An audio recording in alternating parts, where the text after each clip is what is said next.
2 spot. Jose Abreu is hit safely in 19 of his last 21 games. He's hitting third. Adam LaRoche the DH with Alexi Ramirez, J.B. Shuck, Gordon Beckham, Giovanni Soto gets a nod behind the plate, and Carlos Sanchez at second base and hitting ninth. The Blue Jays will line up this way. Chris Colabello in left field. Kevin Pillar is in center. Ezekiel Carrera in right. Then it's last night's hero, Josh Donaldson at third with Jose Reyes, Ryan Goins, Edwin Encarnacion, and Russell Martin behind the plate. Our Lexus pursuing perfection starting pitcher is Marco Estrada. Estrada came over from Milwaukee. He's 1-3 this year. This is his 5th start, his 11-game overall. He spent some time in the bullpen. He hasn't given up a lot of hits. He has, however, struck out a lot of guys. He's got a great straight change. When the straight change is working, he's very effective. If it's not working, he's got to rely on his curveball, which is some good, some bad. The umpires for the game this afternoon: Jordan Baker behind the plate. Jerry Meals, the crew chief, is at first. Andy Fletcher's at second, and Paul Emmel is at third. So the Sox come into this one 9-24. They're 8 games back. They've lost 4 in a row, and Jeff Samardzija is going to try to put an end to all of that. So they've thrown the ball around the infield. We're ready to play baseball. I'm ready to turn it over to my play-by-play partner, the Bobcat, Chuck Swirsky. All right. Thank you very much, Steve, and good afternoon, ladies and gentlemen. Always a pleasure. It's a beautiful day for baseball, and we are underway here at the Rogers Center with Adam Eaton. Eaton went 1 for 4 last night, and in the series he's 1 for 8 overall. He's got a homer, 5 RBIs, and is batting .231. 31-year-old Estrada came over from Milwaukee in the offseason for a very popular player here, Steve, as you know, and Adam Lynn. Adam Lynn was a pretty good player here. He had some wonderful moments and then all of a sudden fell on some hard times. But I think the Brewers felt that they got a pretty good one in Lynn. As far as Adam Lynn is concerned, he's currently playing first base for Milwaukee with a new league, of course, going to Milwaukee in a different division. And when you look at Estrada, they want another arm in the rotation, although he did start the season in the bullpen. There's that straight change, and it's a dandy. He doesn't tip it off, and that's really the key to a straight change. He's got the same release point and the same arm speed, and so you can't really tell it's coming. Adam's eyes are registering fastball. The ball just doesn't get there, and he's well out in front of it. So we have one out here in the top of the first for Melky Cabrera. Cabrera went 2 for 5 last night, had an RBI. In the series, he is 3 for 8. Squares around the bunt, is fouled off to the left. Pretty good idea to lay it down, because on this brand new turf, not only do you have those big seams to deal with in front of the plate, but it's also very slow. I think the infielders will tell you that even guys with average range seem to have good range on this new turf. Here's a fly ball to right. Easy play for Carrera. And there are 2 gone.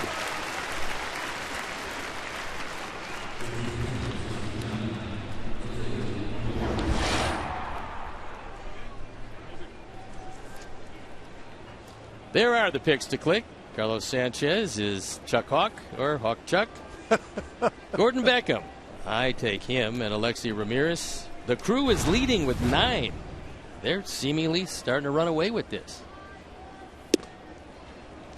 So Jose Abreu, good to see Jose go long ball last night, Steve, with a 3-run blast. Somewhat surprising in that he was facing a knuckleballer who decided on 3-0 to throw him a fastball, which he took, and on 3-1 a fastball that he hit out. Could be popped up, and then Encarnacion makes the grab, and just like that, 1-2-3 for the White Sox here. We'll go to the bottom of the first in a moment.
Josh Donaldson, who had a big night last night. Jose Bautista had a big night. Then Encarnacion, Martin, Colabello, Carrera, Pilar, and Goins.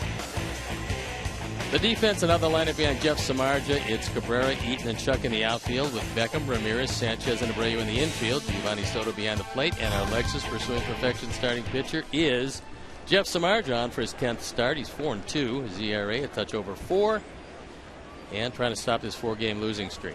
Reyes 2 for 9 in the series, went 1 for 5 last night. Let's break down Samardzija for a moment, Steve, about the breakdown from the first, second innings when he goes out to pitch. Yeah, he's had some tough times early, and there's no one easy explanation as to why that happens to some pitchers. That's a fair ball down the right field line. Reyes takes the big turn at first, going in with a stand-up double to start the ball game, as he did in the opening game of the series when he returned from a cracked rib in late April. And what he also did last night in the 9th inning. He gets his ball out over the plate. It looks like a splitter. But the reason why a lot of pitchers have trouble early is that they warm up in a place where they don't do their job. They're the only player that does that. Everybody else, you take ground balls at shortstop, you take fly balls in the outfield, you take throws at first base, you make throws to first base, but a pitcher warms up in the bullpen. He doesn't warm up on the game mound, and it's usually a little different. And Jeff's been having some problems. Many times you're just not loosened up yet, and so a pitch that's a touch pitch, you throw a little too hard, a little more velocity on the splitter than he might want. That is one of the explanations for some guys, especially guys that live and die with a breaking ball. Donaldson at the plate. The hero of last night's ball game with a 3-run homer off Robertson. He had 2 homers. He went 4 for 4, as Steve mentioned in the tease. He scored 5 runs, had 4 RBIs. He leads the American League with 25 extra base hits. He is having a monster season, to say the least. So Reyes at second. Here's the 2-0 pitch from Samardzija, and he backs off the mound. You know, I talked to John Gibbons prior to the ballgame, and I said, during the process when you learned you had a shot at getting Donaldson from Oakland, and he said, Chuck, I'm not going to lie to you, I was shocked. Those are his exact words. He was shocked. He wasn't the Lone Ranger. There were a few people who were shocked. Here's the delivery. There's a fly ball camped under it is Cabrera and left. Calls off Eaton, makes the grab.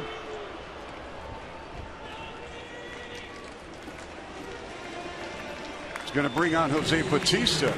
Talk about the guy who came through last night. And there's Melky calling for it. And the one thing that Reyes knows, because he was his teammate, is you're not going to run too often on Melky. He's got a very strong and a very accurate arm. Bautista 3 for 4, 3 doubles, 5 RBIs in game 2 of the series. He played very well. Overall on the season, 7 overs, 30 RBIs, batting .231. He's second to Carlos Santana in walks. He has 31 on the year. Each one of these doubles gave the Jays the lead. He reaches out on a changeup and whacks it to center field. Then he takes one right down the line, looping it. And unfortunately, it was a big night for Jose Bautista. Now, he waited a long time to get the cortisone shot in his shoulder. And one of the reasons he did that was he didn't feel it was affecting his swing. When he started to feel it was affecting his swing, that's when he took the cortisone shot and a couple of days off. The 0-1 pitch to Bautista. Bautista's been with the Jays since 2009. When he was with the Pirates, he was optioned to Indianapolis, their AAA ball club of Pittsburgh, and the guy that beat him out was Andy LaRoche, Adam LaRoche's brother. And that's why they sent him down. 2-1 the count. Well, I wonder if you gave Toronto their choice today, who they would take. Well, in this case, yeah. I think they like Jose Bautista. They're probably very happy that Pittsburgh decided to send Bautista down. You never really know how it's going to work out. Andy was a good-looking young prospect. Just outside.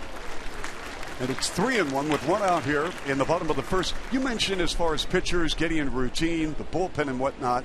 We're going to pick up that train of thought after Samardzij's next pitch.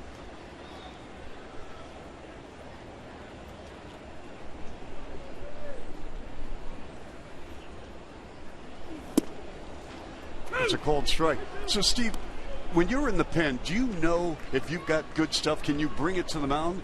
Or is there a transition?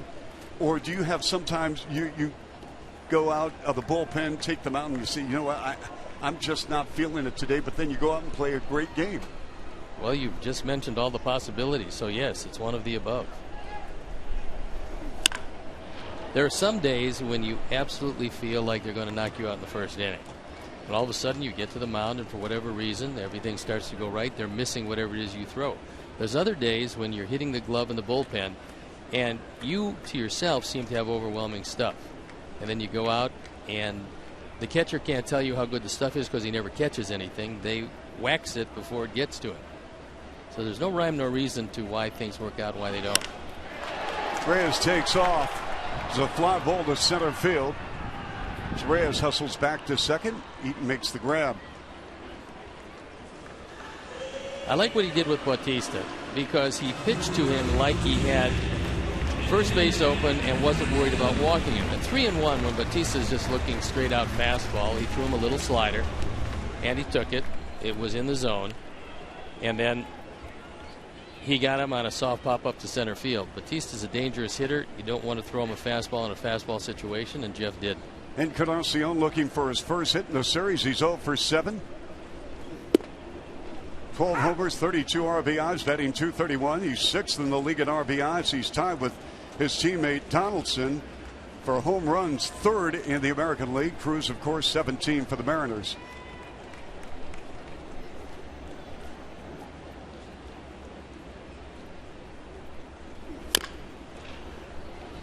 You'd never know it by this series because the Sox have been throwing some high fastballs consistently by Encarnacion.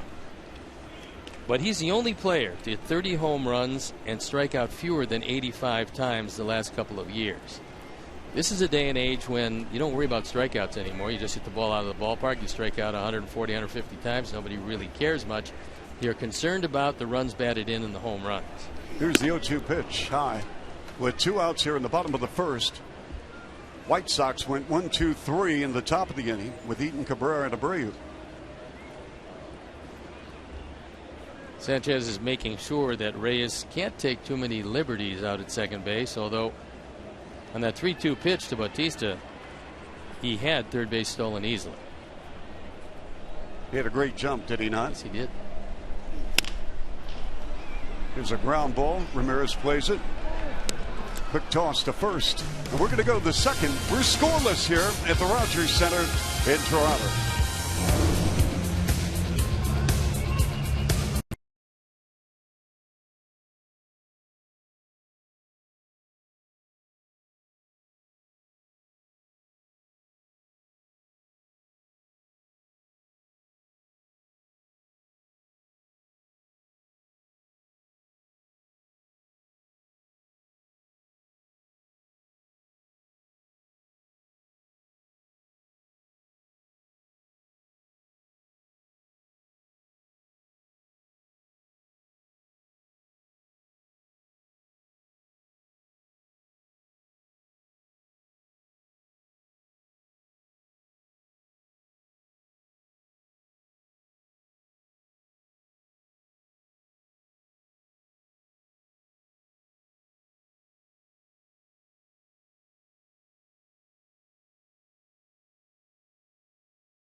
Timeout Sports Pub and Grill in Countryside.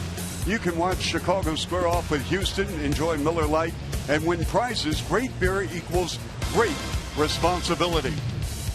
Every pitcher has tendencies, and occasionally pitchers start falling into a pattern, and it's readily picked up today because they keep statistics on everything. For Marco Estrada,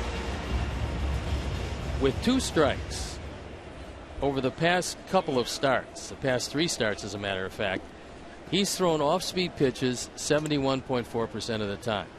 Now, you get 2 strikes, and it's hard to really sit back and give up the fastball, but if you know almost 3/4 of the time an off-speed pitch is coming, that's a big advantage. LaRoche at the plate. Sends a fly ball to left field. Backing up at the track. And Colabello with the catch. Steve, let me ask you another question about different eras. And you pitched, in my opinion, the greatest era of all time in the 70s with some outstanding players. But did you have stats like this available when you went to the mound? Did you know, all right, this guy swings 64% of the time? No, we didn't have any of that. They never told us a pitch count. It didn't really seem important. They went pretty much with the eye test, and that was when they saw you starting to roll or hang the breaking ball, or they saw that the slider wasn't as sharp, they would go out and get you. There was a situation, and I've mentioned it before, where I threw a curveball and hung it, and a power hitter hit it 50 feet foul. And I looked, and Earl Weaver was coming out. Earl Weaver, a Hall of Fame manager at Baltimore. He was coming out. He never even got to the line, and he pointed to his right arm to the bullpen. He wanted a reliever. And as he's walking out, I said, "That was a foul ball." He said, "Yeah, but the next one ain't going to be." So that was they went with the eye test. I hung one. He figured I was losing it, and he went to get me. Well, it is amazing how baseball has evolved with Ramirez at the plate.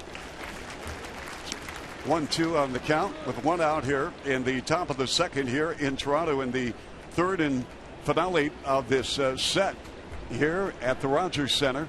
Only appearance in the regular season between the two teams. We're going to see the Blue Jays in Chicago just before the All-Star break. Ramirez is 2 for 8 in the series. Overall, a couple of homers, 20 RBIs, and 252. Look, Alexei's a better hitter than he's been hitting, and normally he heats it up as the weather heats up. And so we have to figure the weather's going to get warmer, quite obviously. We're going to Baltimore, where the weather should be warm. We're going to Houston, where, of course, it's got the covering on it, but they can retract that, and it's always warm there, as it is in Texas,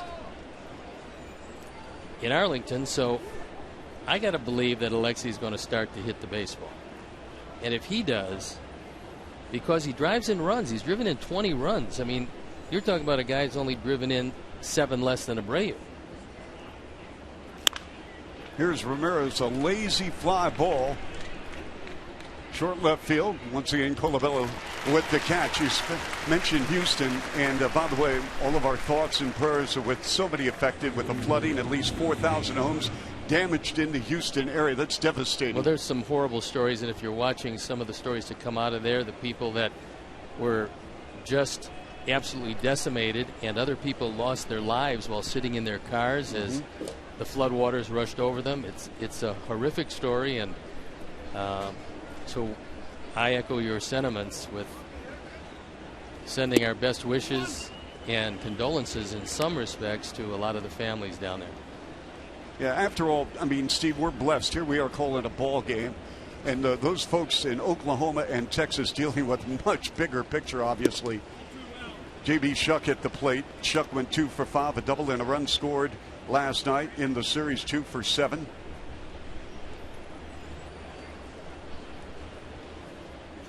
Two-0 pitch. It's a cold strike. What does J.B. Shuck give the White Sox? Same thing he gave him in spring training when he fought his way onto the ball club, which was a guy who can run and a guy who can play the outfield, and a very good 4th or 5th outfielder pending. And there's an example. That's a base hit. Picked up a couple of hops. So Shuck on base with 2 outs here in the top of the second. And for JB, when you're in his role, you never really know when you're going to get an opportunity. He doesn't get the opportunity he's getting right now if Javi Garcia doesn't have a tender knee. But having one JB has been able to play in this series. He's swinging the bat well.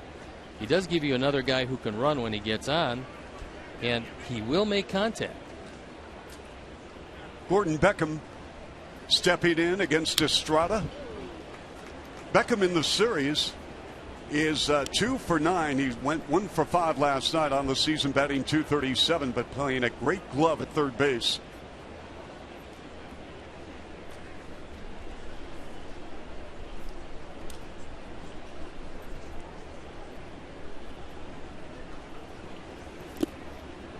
You mentioned, Steve, over the past couple of ball games about the turf here. And speaking with a couple of players on the White Sox, they were saying when the ball is hit into the outfield, it has a tendency to bend either direction. So if a ball is hit to the left, it will drift left. It's not a straight bounce. And they have to, play the angle, so to speak. Runner takes off. Shuck goes into second, and he is out. He wants to talk a little over, and let's see if we're going to have a challenge on this.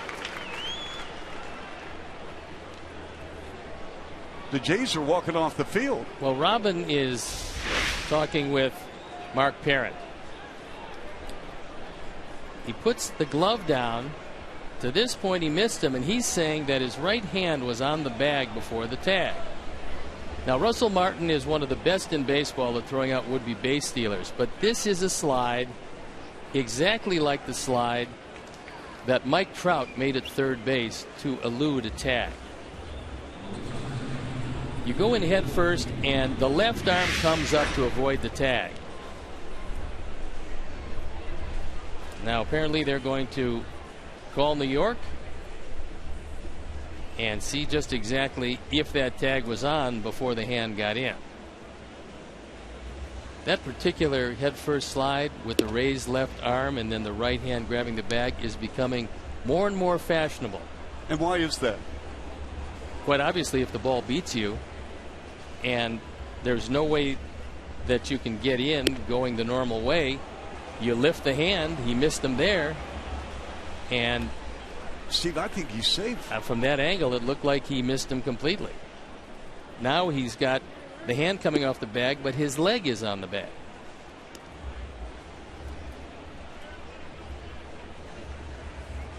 So as the communication continues here from Toronto to New York. Robin won one yesterday. Yes, he did.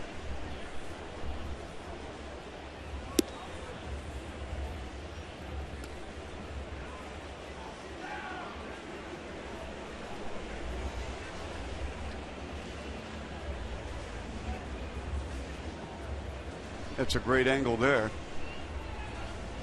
You're obscured by the body. You can't really see if the glove hits the body on that angle. Well, you know it hit the leg. Yes. But by that point, I think he got his hand in. It looked like the hand and then the leg.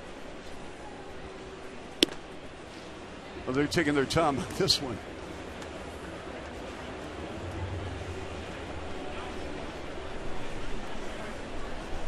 Shuck is just standing at second base. And one of the reasons that Russell Martin was so advantageous was because he can throw out base stealers.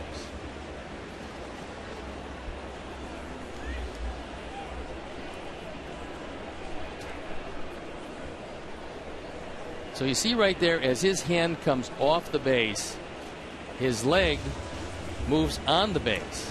The question then will become, as his hand comes off the base, is the glove on the knee?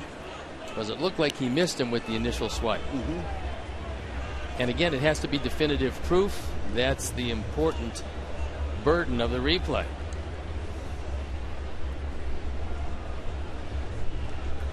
Meantime, Estrada, the pitcher, trying to stay loose. Walks off the mound. He's throwing a couple of tosses to Martin.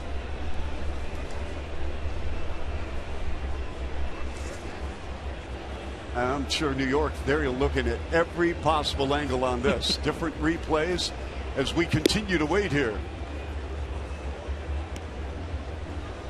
Russell Martin has a caught stealing percentage of 46.7.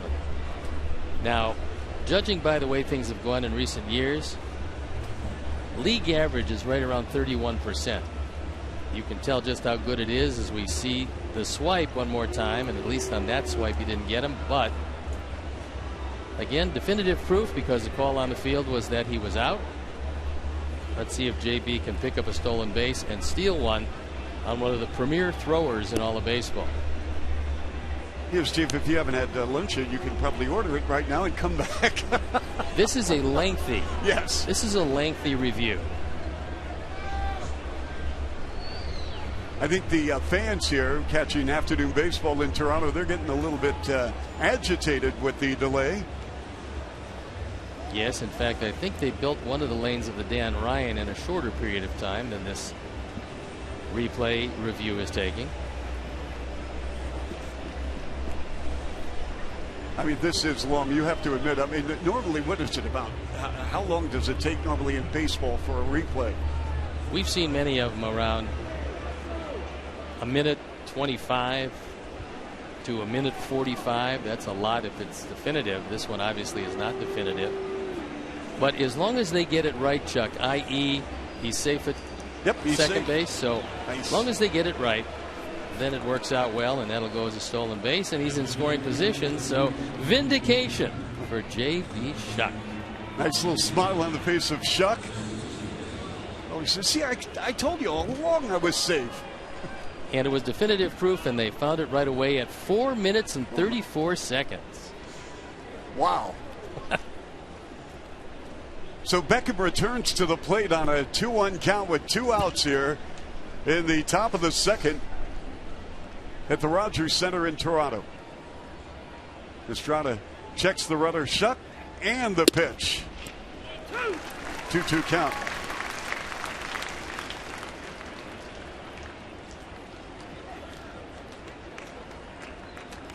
Sox had a tough loss last night. 3-run shot by Donaldson. They lost 10-9 after losing the opener of this series 6-0. Hutchison tossed a 4-hitter. Beckham with one bouncer to Donaldson. Across the diamond. That's game in the top of the second here in Toronto. We'll return in a moment from the Rogers Center. Scoreless.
Co-op in Winthrop, Iowa.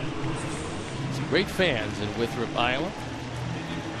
And we thank all of our viewers. We have a doubleheader tomorrow, so a lot of day games. You'll have a great deal of opportunity to watch White Sox baseball,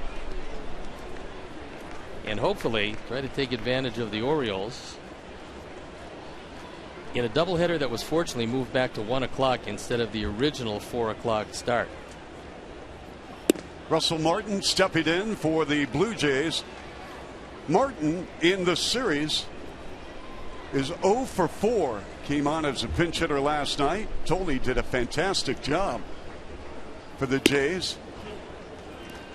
2-0 count to Russell Martin. He's only had 2 hits all year, and had 3 hits last night. See, he went 3 for 4. Tolley did. As you mentioned, he scored 3 times. Samardzija swing and a chop. So we've got a 2-1 count on Russell Martin. He is now the new face of this Toronto Blue Jays ball club. I mean, Batista has been fabulous for this club for many, many years, but they brought in Russell Martin, a Canadian born in Toronto, then moved to Montreal as a youngster. Another foul ball. In fact, when he was growing up in Montreal, one of his from the same high school, Eric Gagne, who pitched for the Dodgers, and he later teamed with Gagne in L.A. It became the first French-Canadian battery in Major League Baseball history. Little trivia there. Eric Gagne had some huge years. A little chopper, and this is going to roll foul. Good choice by Gordon Beckham, because he realized the spin on the ball, and he also realized that he wasn't going to get Russell Martin, who actually runs pretty well. So he decided, I'm going to let this one go. And a wise choice it was. Eric Gagne went 55 for 55 one year in saves. Something I don't think we'll see too many more times in the history of this great game. They're trying to bring baseball back to Montreal. They are that, and it's kind of interesting because I don't think they can do it in the old facility. But can they get the financing for a brand new ballpark? And you would assume that the ballpark would have to have a retractable dome. 2-2 pitch. But there's a couple of groups vying for it. One is a huge cheese concern. Cheese concern? Yes, the big cheese, as you will. And the other is a former, well, a relative of the Brofman who ownership owned the group, club. who did own the ball club. And it'll be interesting to see. Oh, that's a called third strike, and Martin doesn't like that call. That ball had a piece of the outside corner, so a pretty good call by Jordan Baker. Russell Martin wasn't happy, but if you take a look at the Menards pitch tracks, you'll see that this little slider, it's got a piece of the plate.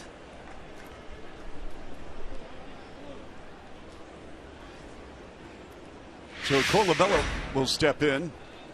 Colabello, 2 for 8, couple of RBIs in the series. With Samardzija on the mound with 1 out here in the bottom of the second. So Martin didn't like the call. So Steve, when at the top of the third, when Martin goes behind the plate, will he have a few words, or will he say a few words, or just drop it? He's going to most likely leave that behind him, because he's got to get some pitches for Estrada. That's one of the things a catcher can't do that a normal hitter can. Normal hitter can let an umpire know what he feels. He can't get too vociferous, or he's going to get the heave-ho. But when you're a catcher, you've got to lobby for strikes for your pitcher. And if you're on the umpire about a pitch he called on you and consistently on him, the umpire is going to tell you, number one, knock it off, and number two, might not give your pitcher the pitch he needs. 1-2 the count on Colabello. Jays will have the day off tomorrow. This will end a 10-game homestand here in Toronto for the ball club. They hit the road. They open up a weekend series on Friday in Minnesota against the Red Hot Twins. And you're right about the Twins. They're playing exceptional baseball. They're just 1 game back at Kansas City.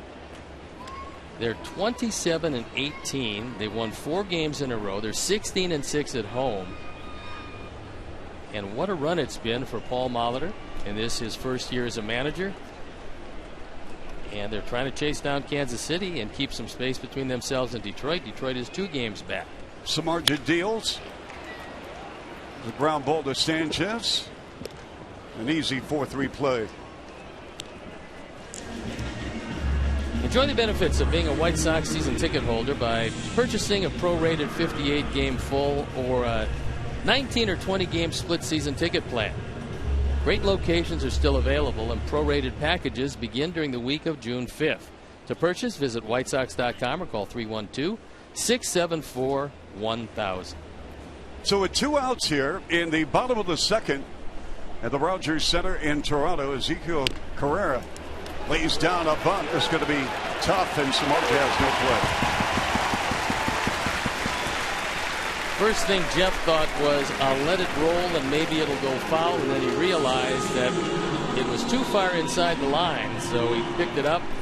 Then he had no angle, and Carrera's got too much speed. This is just a perfect bunt. And wisely, Jeff held on. He crossed into foul territory, didn't want to hit him in the back or throw it away. But Carrera keeps the inning alive with an excellent bunt. For Kevin Pillar, still looking for his first hit in the series. He's 0 for 7. He's batting .217. We have 2 outs here in the bottom of the second.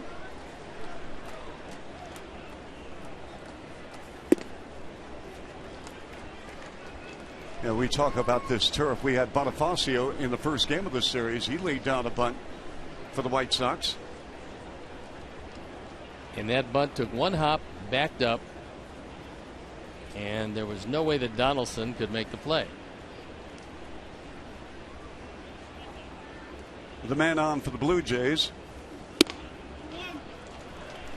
And it's 2-0 on Pillar, the 8th hitter in the lineup. Goins on deck. Pillar doesn't have a whole lot of pop, so you have to keep your eye on Carrera.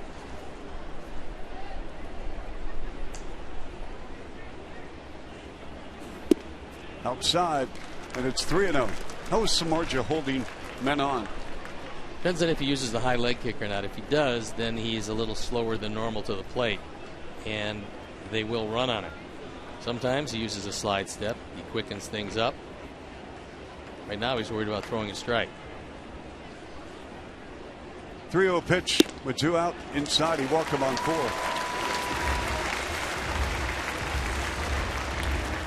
So they'll move to second base for Carrera. And at first base now, Pillar, and this will bring on the 9th hitter in the lineup, Ryan Goins. Goins 0 for 4 in the series. Overall, a homer, 11 RBIs, batting .238, went 0 for 1 last night.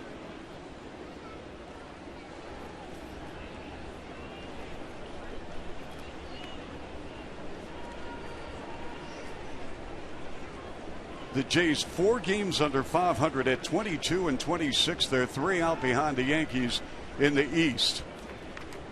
A very compacted American League East. Takes a strike. John Gibbons told me prior to the ball game, he goes, you know what, we're glad that right now they got off to such a horrible start, Steve, as you know. They're trying to put it together, but you know, no one has really separated themselves in this division. No, 3 games separate the Yankees from Boston, first to last place. Goins last year was somewhat remarkable. He made only 1 error in 241 chances. He just didn't hit the baseball. So defensively, he's outstanding. A better shortstop than he is a second baseman, but Reyes is their shortstop, and he's going to stay there. But Goins does a great job to turn double plays, handles everything well, and is a master with the glove. 1-2. Well, speaking of second baseman, I mean, you saw Sandberg day after day after day, but you also played against Joe Morgan. I did. The greatest second baseman you've seen in your baseball, unbelievable baseball career was whom? Roberto Alomar. Really? I think he was better than both. I think Roberto Alomar was just exceptional. And I know he played very well here in Toronto, but when Roberto Alomar got to Cleveland with Omar Vizquel, it's hard to believe there were too many combinations at short and second better than those 2 guys. 2 balls, 2 strikes, 2 on for the Jays here in the bottom of the second in Toronto. Samardzija gets the sign from Soto. So really, what separated then, Steve, Alomar from Sandberg and Morgan? Maybe a little more range, getting rid of the ball a little more quickly. I mean, Joe, look, these guys are Hall of Famers, yes, so I'm not going to denigrate them and tell you that, that they're, they have a lot of holes in their game, because they didn't. Joe was a terrific hitter, a 2-time MVP. Ryan Sandberg was an MVP. Great player. Reyes going to take it to the bag, and that will end the inning. We go to the top of the third. Good stuff, Steve. Thank you. Soto will lead off for the White Sox in the third.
Soto, Sanchez, and Eaton here for the White Sox in the top of the third in Toronto.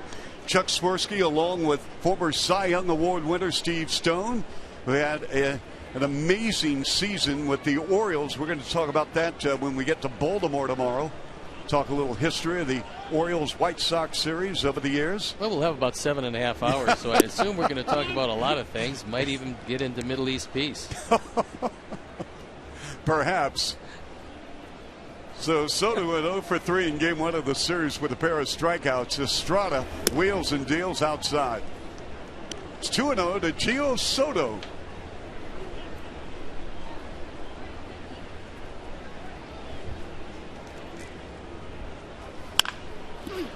Donaldson with a backhand.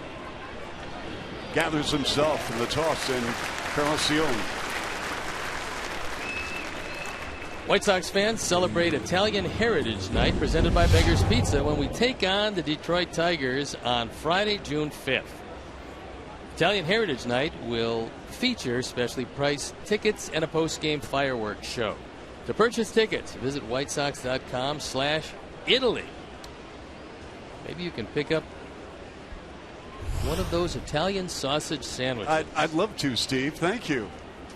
That, and although I don't think it's officially Italian, don't pass up bacon on a stick, because I don't think your cholesterol. You're high on the bacon I don't on think the your stick. cholesterol is high enough. I'm just trying to navigate my way to Italy. Period. Sanchez at the plate went 1 for 3. Had a double, a run scored, RBI last night. He's my pick to click, Steve. Sanchez. And a fine pick it was. See, it's easy to go for a Abreu. Well, yeah, but we've ruled out Abreu early, because quite obviously last year you could have picked him just about every day and he would have been the pick to click. That wouldn't have been fair. 1-2 pitch. 2-2 with the now. So we make it a little more difficult. Yes. And it really doesn't matter who picks who or when they pick him or how many times you pick a certain guy. I am going to finish last. That's 100% guarantee. Low these last 7 years. 2-2 pitch. Swung on, and there is a base hit to the opposite field for Sanchez. Right on cue. You see? He knew. He's got the Bluetooth, and I told him he was listening at the plate. Yeah, that he was your pick to click. And so he gets a curveball. That one rolling on the outer portion of the plate. drives it into left field. See, I saw him in the elevator today, which is true. And I told him, you're my pick to click, and that's not true. Oh, okay. Well, it worked. It worked. One out, one on. Sanchez at first. Adam Eaton at the plate. Eaton struck out swinging to lead off the ball game. He's hit safely in 13 of his last 15 games, batting .302 in that span.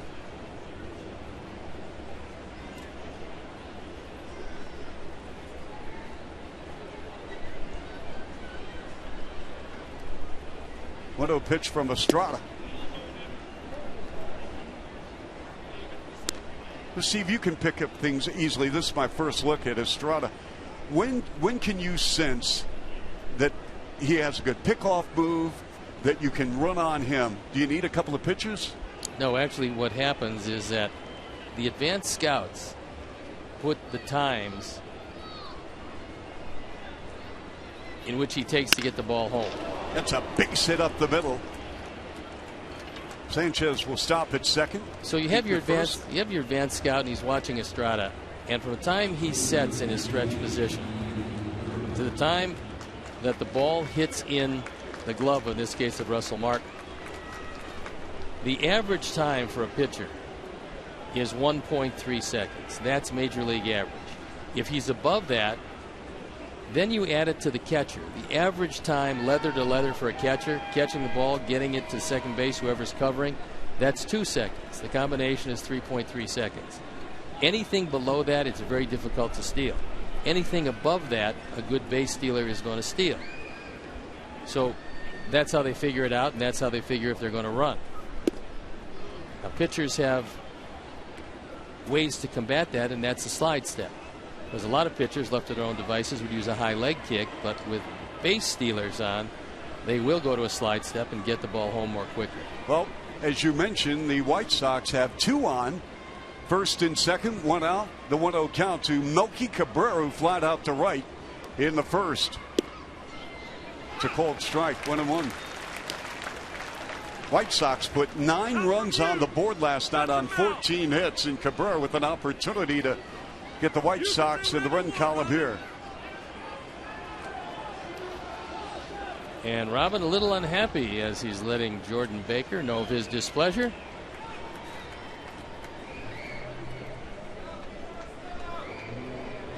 One and one, 1 out. Now you have on occasion stood next to Melky. Yes. Okay, so Melky's not a small guy. No, he's not. Take a look at the size of Jordan Baker as he stands behind Melky. He's big. Looks like you should be calling his games. Well, I'll put in a call to John Paxson and Gar Forman of the Chicago Bulls. Maybe we can have something in line with that. That'd be a bad idea. Yes. In fact, he is very reminiscent, height-wise, of your partner Bill Wennington. You guys do just a great job on radio for the Bulls, and I think Jordan Baker might be in that power forward range. 3 balls, 1 strike, 1 out. First and second for the White Sox. Here's Cabrera. Fly ball to left. Catch made by Colabello in fair territory, and the runners return.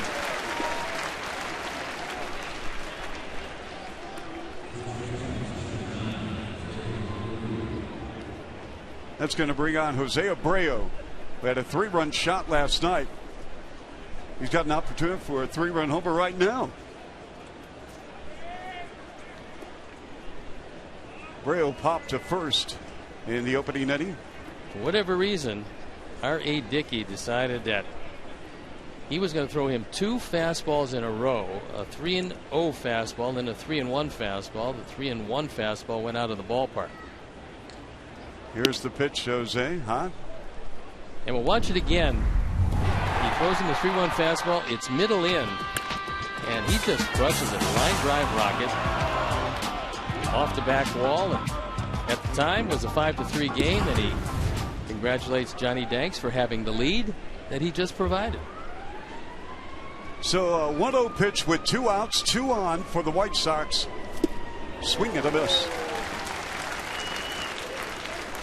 It was pretty good straight change, and he fooled Jose.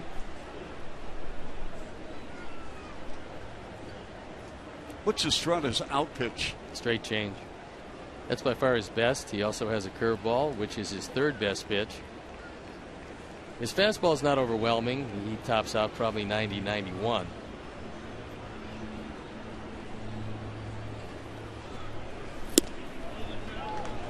Two and one.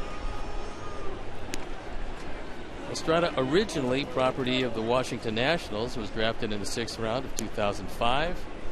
The Brewers picked him up on waivers and then traded to the Blue Jays. I mean, for a guy you picked up on waivers, he turns him into Adam Lind. Pretty good deal for Milwaukee. Right. There's a fly ball to right. Short right field. In the sun. Oh! And the play by Carrera lost that ball in the sun, and the White Sox are going to score 2.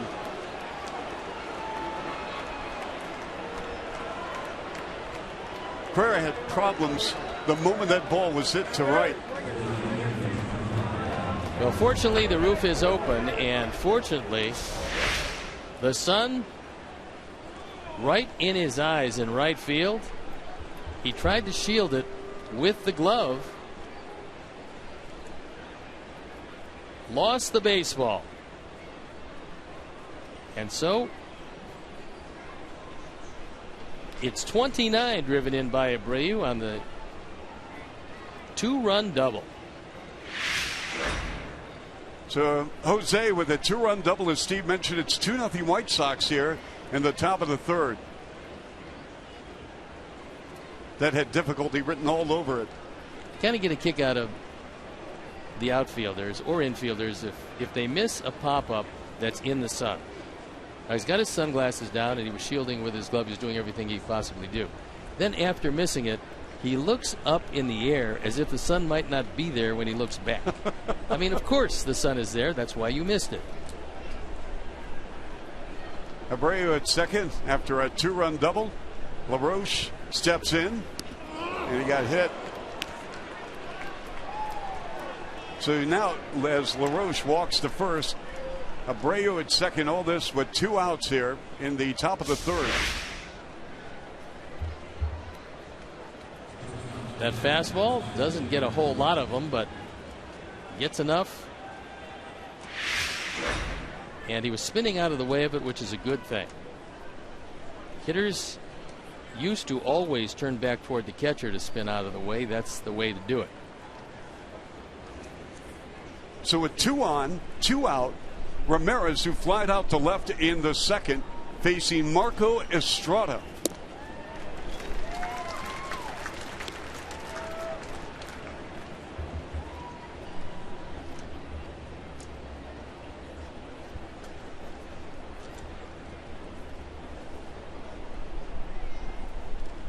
Afternoon baseball today with the Blue Jays. They've got a crowd probably in the neighborhood of about 18,000. Here's the 0-1 pitch. You remember when they were knocking at the door of 4 million people here. 50,000 a night. Pretty amazing. Yep. They had a great team. They won the World Series back-to-back years, 92 and 93. Under the Hall of Famer Pat Gillick. What a great baseball man he is. 0-2 pitch. Yeah, they had it going here, Steve. I mean, they were signing free agents. Their farm system was just kicking it in year after year. They beat the Braves in 92, beat the Phillies in that dramatic home run by Joe Carter of Mitch Williams. And there you look at Cito Gaston, Pat Gillick, and Paul Beeston. Paul is still here. Cito Gaston is an advisor, and Pat Gillick is with Philadelphia, helping to run that ball club. And the Phillies have probably the biggest bargaining chip when it comes time to make a deal, and that's Cole Hamels. And Ruben Amaro Jr. is holding out to get absolutely top dollar for him, not only in the money being taken back, but the players coming back to Philadelphia. He has got to make a good deal this time, because he's got the guy that everybody wants. Martin kept the ball in front of him. It's 2-2 with 2 outs here in the top of the third. Abreu with a 2-run double aided by Mother Nature as Carrera lost the ball in the southern right field. As the White Sox have runners at first and second. LaRoche got hit by a pitch. He's at first.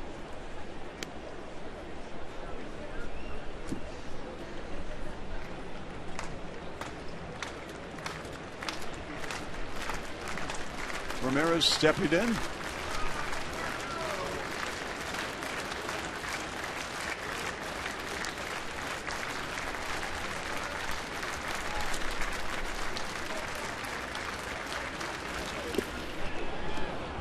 And it's 3-2. And the toss to second. They got Abreu. Oh my goodness. You can't fall asleep with Russell Martin behind the plate. So we go to the bottom of the third for the White Sox with a 2-0 lead.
Jose thought he was back in at second base.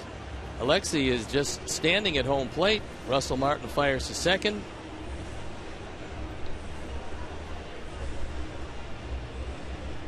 And it looks like from that angle, which was not conclusive, that the leg might have gotten in. Just a beautiful throw.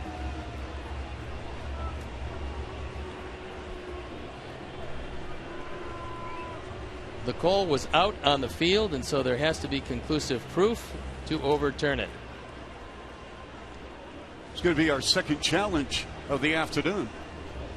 First one successfully done. And that was J.B. Shuck sliding into second.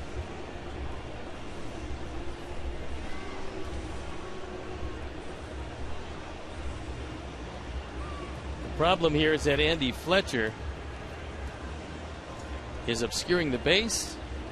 The left leg looked like it had a very good shot at getting back in, but again, that's not conclusive enough proof. And he calls him out. So win one, lose one. So we'll take a break and we'll be back.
Wednesday Baseball on Comcast Sportsnet is brought to you by DraftKings. Play daily fantasy baseball on DraftKings for free using promo code ShySox. And welcome back. We go to the bottom of the third here in Toronto. The White Sox, courtesy of Jose Abreu's two-run double to right. As Correa lost the ball in the sun, has propelled the White Sox to a 2-0 lead. Reyes squares around the bunt, lays off. And it's 1-0 on Jose Reyes, who doubled in the first. Reyes, a former New York Met, where he was a perennial all-star in New York.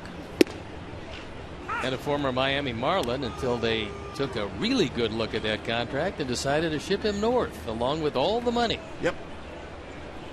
Mark Burley was in that deal. $22 million a year he is making. And the only problem he's ever had, because he's a spectacular player. But can he stay healthy? That has been the biggest problem. The answer to that historically has been not a whole lot. Reyes goes the other way, slaps the ball in the left field. Cabrera comes up with it. Tossed into the infield for Sanchez. So Reyes is 2 for 2. And the Jays with the leadoff man on here in the bottom of the third. First one was hit to right field. This one to left. And Reyes is starting to look like that swing is getting in the groove. He looked like he had missed some time the first game back after the first at bat. But today, he's hitting the ball hard. Speaking of a guy who's hitting the ball hard, how about Donaldson stepping in against Samardzija? Flied out to right in the first. Wednesday Baseball brought to you by DraftKings. And, you know, the reason I mentioned DraftKings, fantasy baseball is huge, as you know, Steve. A lot of great baseball fans follow it. If I play fantasy baseball, I would want Donaldson on my team. Can't blame you. He would be a very high pick.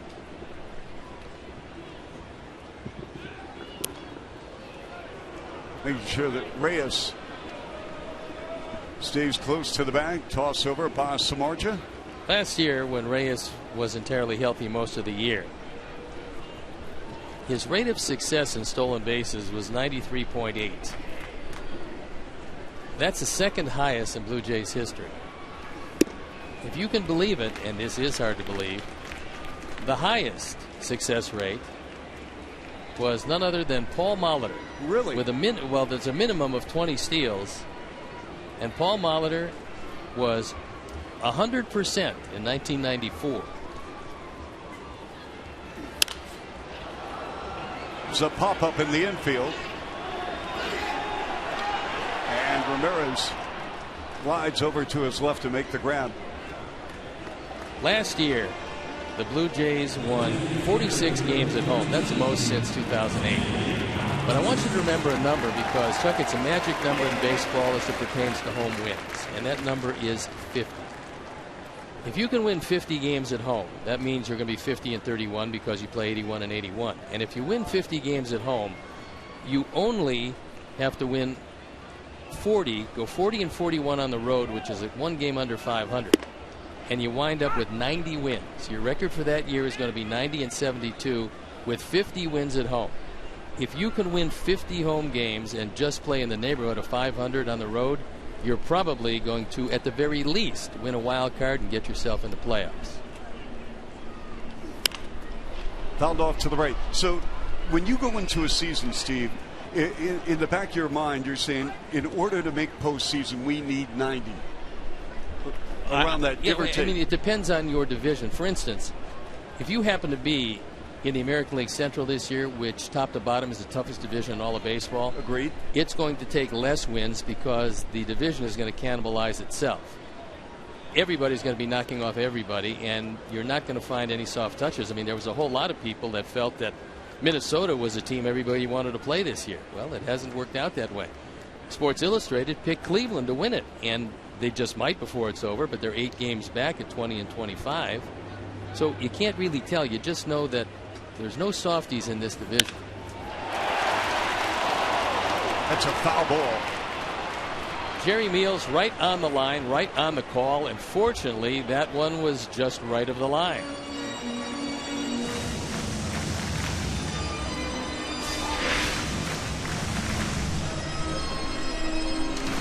Line drive rocket and just missing. You can see all those ground up tires just fly up in the air as that ball hits. Ground up tires is correct. Very good description. This is the new AstroTurf here at the Rogers Center. They replaced it after 7-8 seasons here. Still trying to work out some of the issues they have. There's one huge problem, and that is because the warning track is the same surface as the outfield. It's a different color, but when you're running back full go, you can't tell when it turns from green to brown. And you also don't feel any difference.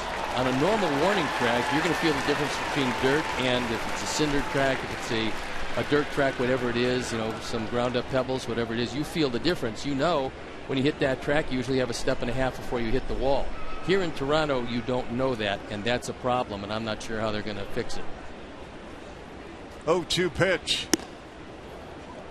A pitch out with the notion that Reyes might be running. 1-2 with one out. If he is going to go, this is the time to go. You very rarely will see two pitch outs back to back. Now, Mark Parent is one of those guys, being a former catcher, who will do it on occasion. You just don't see it much. Reyes takes off. There's a flat ball to right. Shuck under it. Makes the grab. As far as pitch outs, Steve, when you were on the mound, did you call for it? Did your catcher call for it? Did you have a conversation at times when you would meet your catcher halfway to the mound? They didn't know. They didn't really look in the dugout near as much as they look now. Now, anytime there's a man on, especially a base stealer, they're going to look in the dugout to see if they want to throw over, a slide step, or a pitch out. And there's three different signals, and then they'll call to the pitcher whatever, and the pitcher doesn't have a right to shake off. If they want to pitch out, they want to pitch out. But it was catcher preference in my day. Encarnacion at the plate. 2 outs here. Bottom of the third inning in Toronto with the White Sox holding a 2-0 lead on Abreu's 2-run double. In the top of the third, Samardzija on the mound with an 0-1 pitch.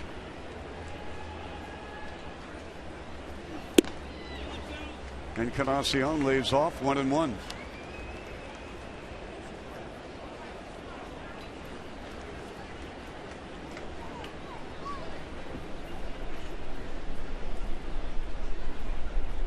Reyes is getting a pretty good lead, and he's got the front foot on the green. That's pretty much a sign that he's thinking about going.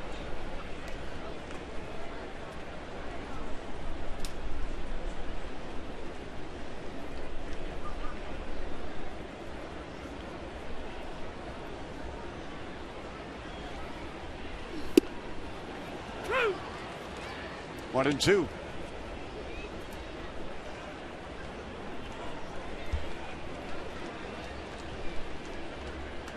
Don't know if you want to lead off with Encarnacion, but if John Gibbons wants to bail Encarnacion out of this at bat, he sends Reyes here.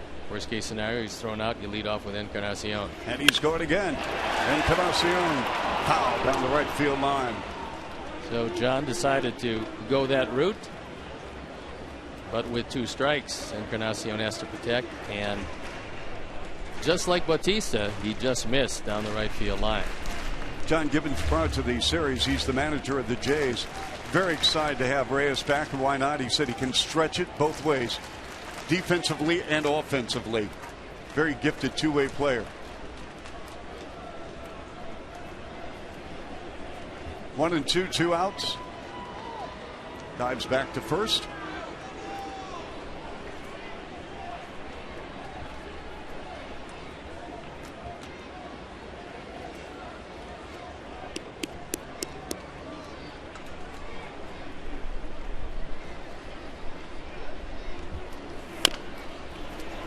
Little chopper in front.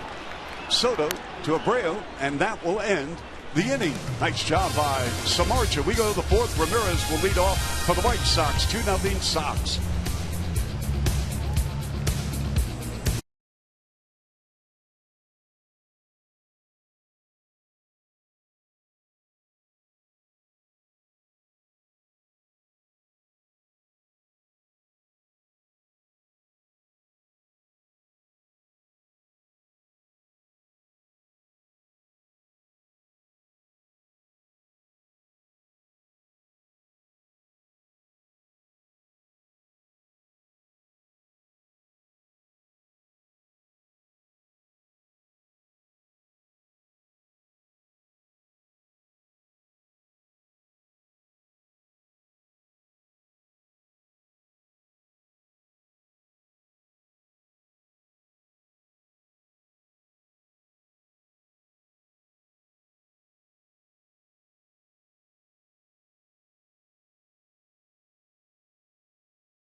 It's Chicago's most popular game show where fans test their sports trivia knowledge and try to win big. Sunday at 9 on Comcast Sportsnet. And we go to the top of the fourth. Ramirez is at the plate. Ramirez against Marco Estrada. Chuck Swirsky along with Steve Stone. I'll be filling in for Hawk the rest of the way until White Sox return week from Friday against the Tigers. And our best wishes to Ken.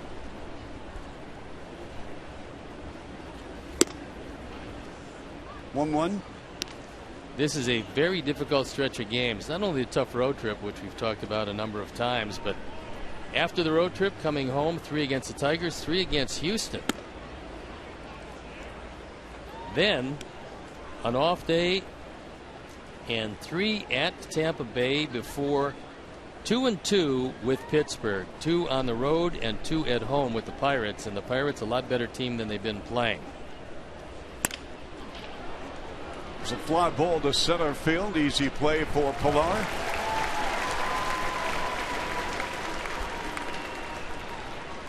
Spoke of Texas, Steve. They have won 7 in a row, but they're in jeopardy of having that streak snap. I would say that's jeopardy. Yep, 11-1 Cleveland in the 5th. Against Carlos Carrasco, who's been throwing the ball pretty well. And Texas finally got to 500 at 23-23 after a win last night. And we're going to see Prince Fielder next week. He is on fire. J.B. Shuck stepping in.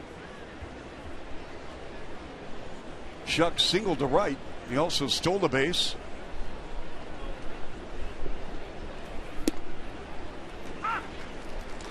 One and one with 1 out. Yeah, you mentioned a tough stretch. Doubleheader tomorrow. We're going to see a major league debut in game 2 from Chris Beck, who is toiling in Charlotte. Right-hander out of Georgia Southern. Cold strike 2, 1-2 with 1 out. Chris Sale will get the opening nod for the Orioles, who lost yesterday to Houston. Ground ball hit on the right side. Let's see if Encarnacion can make the play. And Estrada can't finish. The White Sox have a man on. There's an example how speed will put the pressure on the defense. Normally Encarnacion would take some more time, but he realized that Chuck can really run it. He threw this ball behind Estrada. It goes E3. And JB is aboard. Stole a base last time. So would you send him again? I would like to see a hit and run as opposed to a straight steal, because I think Gordon can hit the ball to the right side, and early in the count Estrada uses fastballs. Beckham grounded out to third in the second inning. 2-0 White Sox here in the series finale. 2-4-0 for the White Sox. 2 runs, 3 hits, 1 error for the Blue Jays. Now the sun has been playing peekaboo with the clouds all afternoon. It's gone behind the clouds now, so it can't catch any of those breaks that the Sox caught earlier. Here's Beckham. Easy fly ball to right for Pereira. Chuck returns to first. We'll bring on Gio Soto with 2 outs here in the top of the 4th. We're going to have Martin, Colabello, and Carrera in the bottom of the inning for Toronto.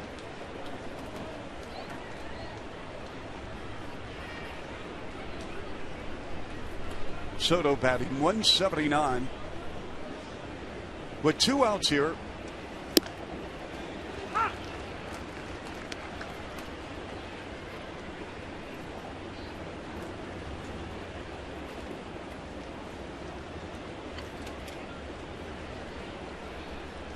Soto grounded to third in the 3rd. Routine ground ball for Reyes. And the force out. And that'll do it. We go to the bottom of the 4th. We'll return in a moment. from the Rogers Center, and the White Sox with a 2-0 lead.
His voice, because along with Bill Wennington, they're the radio team for the Chicago Bulls. He's been kind enough to sit in for Hawk Harrelson, who's out with some minor surgery, and Hawk's going to be back when we get back off the road. Chuck's done a terrific job. He's going to get better at doing this. Now, we talked about it before. The ball is a bit smaller. The game not quite as fast overall, but so far, how are you enjoying it? I'm having a blast working with you, Steve. I know I'm peppering you with 1,000 questions, but I love it, because you'll learn something about the history and the sport and also the intricacies of what this great game is all about. Well, you're used to basketball. You did it a long time. You did it here in Toronto for 10 years. And you will realize, and I know you have because you did baseball before, that it's a beautiful game. It's a wonderful game. And when played the way it's supposed to be played, it can be a highly entertaining game. Yes, and it's a great game for families as well. Coming out to the ballpark, bringing the kids. White Sox are home a week from Friday against Detroit, and it'll be fantastic to see, the Tigers and White Sox bringing the family out, enjoying a weekend series with the Tigers, as Russell Martin with a 1-2 pitch from Samardzija. We're in the bottom of the fourth here. And it's heading to left field for a base hit for Russell Martin.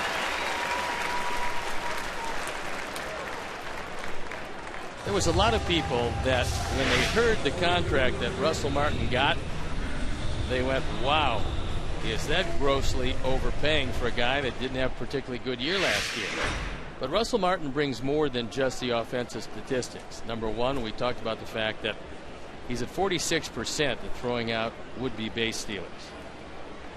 He also handles the pitching staff exceptionally well. You can hardly get the ball by him in the dirt, and he is one of the leaders on this team. Leadoff man on for the Jays, Colabello. He owns a .372 average over 21 games since being recalled from Buffalo, where he was the International League Player of the Month for April.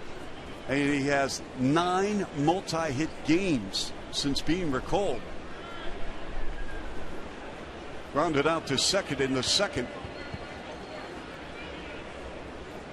Samardzija here in the bottom of the fourth. How do you think Samardzija's done thus far? I think he's thrown the ball very well. He's had some problems with Reyes, but outside of that, he's made sure that he's kept the ball down. When he does throw a fastball up, he keeps it higher than the hitter would like. And the stuff today is good. He's been able to pinpoint the fastball as good today as he's thrown it all year. And he's got a 2-0 lead, courtesy of the sun getting in the eyes of Carrera in right field. But you catch a break, you make the most of it, and then it's up to Jeff now to make it hold up until the offense can add to it. And that'll be the key to this game, adding a few more runs, because we know the thunder that this Toronto team has. The 0-2 pitch. Swung on. And here's Sanchez. Barehands it and tosses to Abreu. Sox fans, join us Saturday, June 6th at 6:15 as your White Sox take on the Tigers.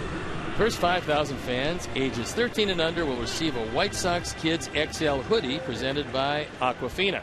Purchase your tickets today by visiting whitesox.com/promos.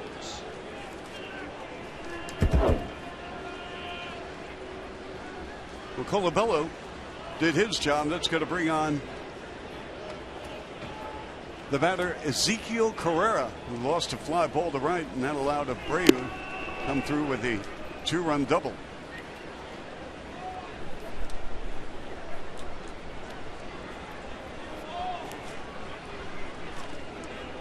How does Martin run for a catcher? Actually, pretty well. And right now, there's going to be a meeting at the mound. Is this about signs? Or? No. Well, what this is, yes. And the reason is because you've got Russell Martin at second base. And Russell Martin, being a catcher, is able to pick up not only signs, location, sequences, and everything else, because he's used them all. So many times as you get later in the game and we're in the bottom of the 4th inning, if you get a catcher on base, you're going to go with a different set or a different indicator before you show the signs. Elaborate on that for a moment, Steve. I mean, so take us through that meeting. What did they specifically, do you think, discussed in terms of?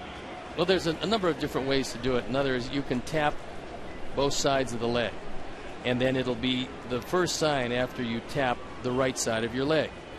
You might want to change from that with Martin at second. But if they're just going with numbered signs, sometimes you take the first sign after 2. Well, you get to this point and you say, let's change. Let's take the first sign after 3, or after I tap my shin guard. We'll go with the first sign after I tap my shin guards.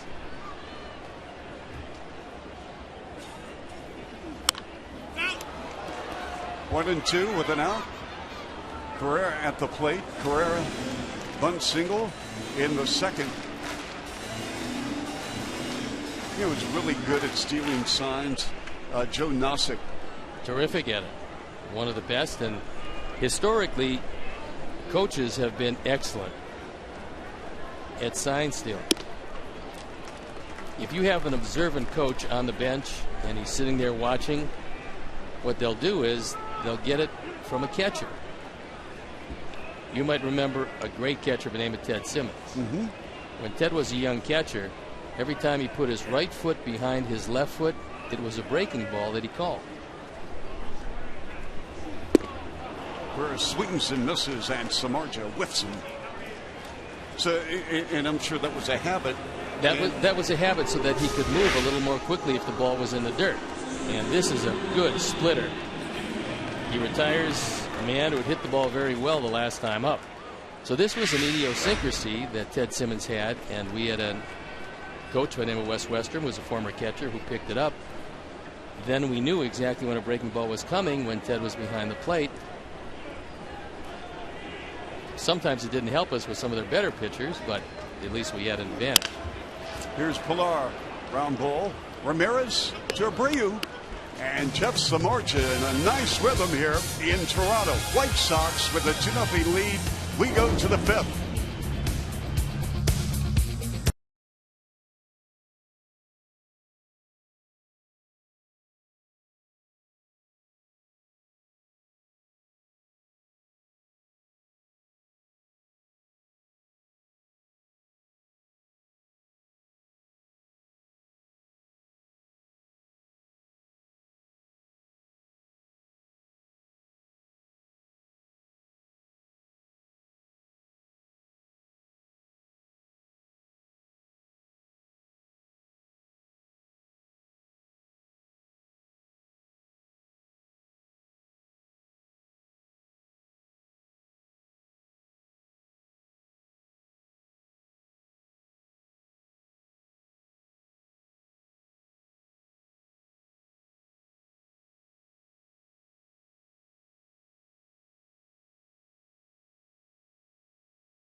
Participating Cooper dealer and score a voucher for 4 free White Sox tickets.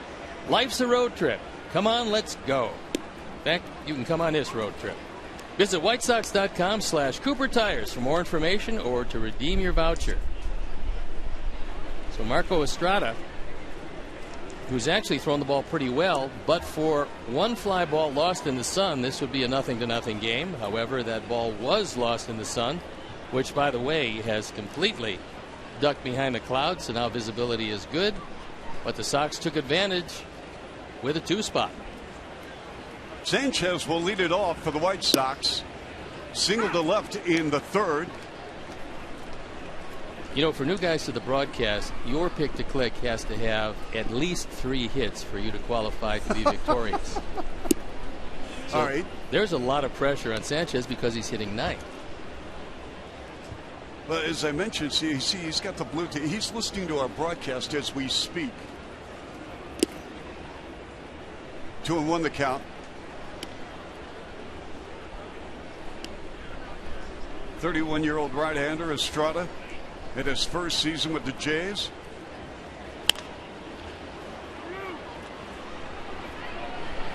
Good job. Foul ball caught by Reyes, who covered a lot of ground. Nice play by Jose Reyes. That's his ball all the way. No chance at all for Colabello. And for Donaldson, that's just an impossible play for a third baseman. So there's enough room here in foul territory to be able to run a long way and make these plays. So Adam Eaton at the plate. Eaton struck out swinging in the first, single to center in the third.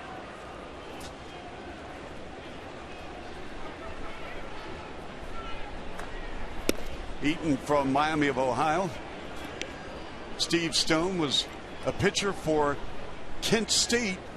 And yours truly went to Ohio U. A little Mid-American Conference action here, Steve. It's pretty hard to believe. And those of us who did go to the Harvard and Midwest, Kent State.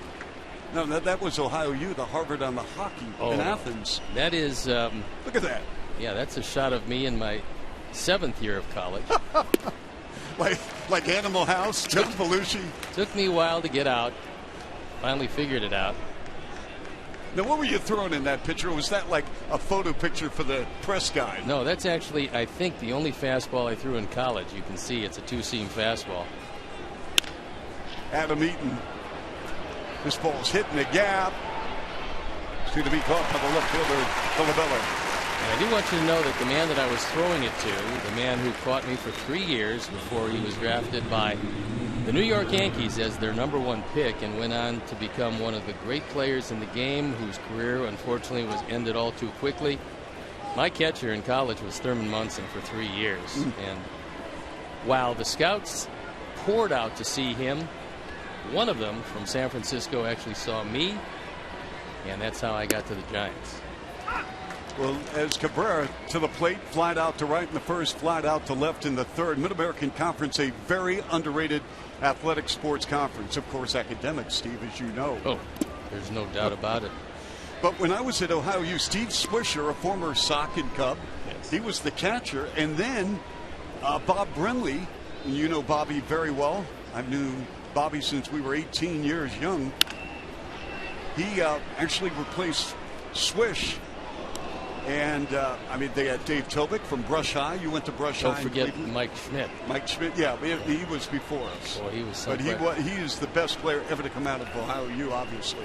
And Bob Brenly, along with Tom Brenneman, yes, who also went to OU. Bob Brenly went on to become just an outstanding baseball broadcaster. I love to listen to him. I think he does an exceptional job, whether he's with the Diamondbacks or on the network. I think Bob really knows the game backwards and forwards. Yes, he does. And it's a hard base hit up the middle for Melky Cabrera. Brenly took Arizona to the World Series. What was that, in 2001?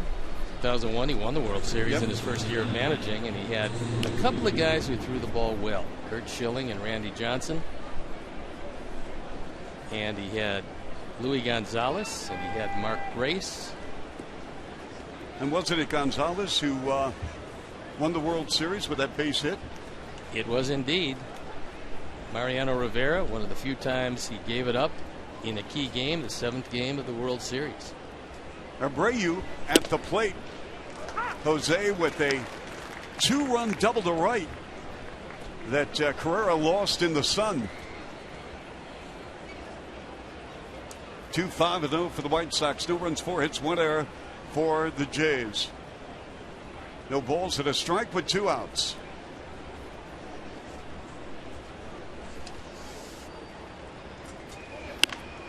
Abreu. Encarnacion shading himself and makes the catch in foul territory. That'll end the inning for the White Sox, who continue to lead, and Samardzija will take to the mound once again here at the Rogers Center.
Series. It's been a big hitting series, and what a wonderful comeback. The Blackhawks threw on the Ducks in Game 5, only to see it end rather suddenly in the first overtime. Meantime, Samardzija, Steve Stone, has limited the Blue Jays without a run on 4 hits. He's been awfully good, and one of the reasons is the pinpoint fastball he's had today. I also think that that slider has come back to him. So to this point, everything's been very good. That ball's going to hang up. Nice catch by Cabrera. Routine play. Hey, White Sox fans, for great seats, get to StubHub, where there are no surprise fees at checkout. The price you see is the price you pay. StubHub, the official fan-to-fan ticket marketplace of the Chicago White Sox.com.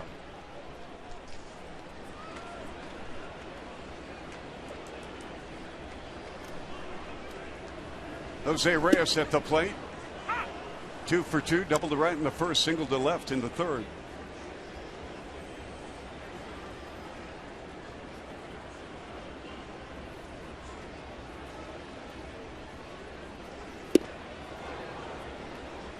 One of the reasons why he makes as much as he does, last year he led all major league shortstops with 175 hits and was on base more than any other shortstop. He was on base 214 times.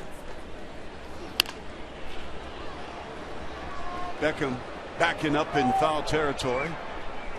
And very quickly, 2 down here. Jeff's using his high fastball well. And he's at the point where he's not falling behind many of these Blue Jay hitters. And so when he throws his high fastball, they're going after it. And up there around face high, you can't do much with it. Donaldson and Batista really hurt the White Sox last night, Steve. They were the dynamic duo, and there's no doubt they were happy to see Batista back in the lineup. Donaldson with a huge swing, as Samardzija is doing a fantastic job this afternoon here in Toronto, giving up only 4 hits to the Jays. 0-2 count with 2 outs. Donaldson flied out to right in the first, popped to short in the third.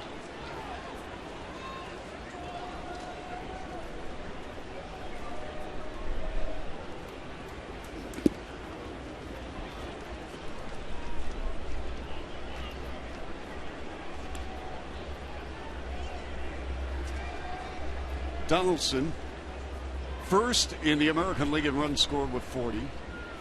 First in the American League with 25 extra base hits. Third in the American League with 107 total bases. And 5th in the American League with 33 RBIs. He's also tied for 3rd with Encarnacion with 12 homers.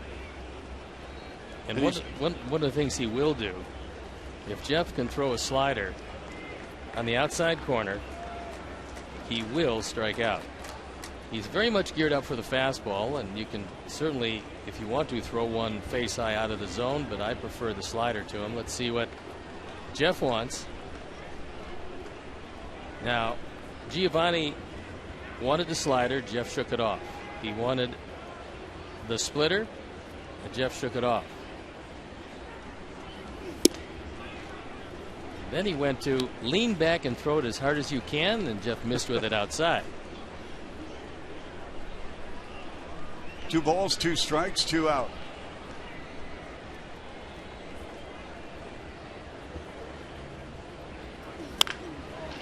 Beckham to Abreu, and that'll do it. Some margin, total control, shutout ball. We'll return in a moment right here from the Rogers Center in Toronto.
In Chicago, the Fire kickoff against Montreal. Coverage starts 7 p.m. right here on Comcast Sportsnet.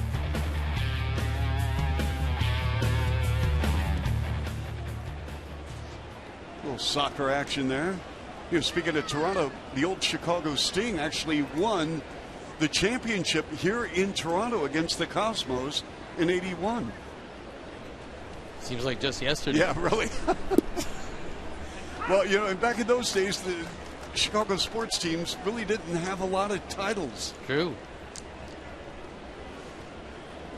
LaRoche, who flied out to left in the second, got hit by a pitch in the third.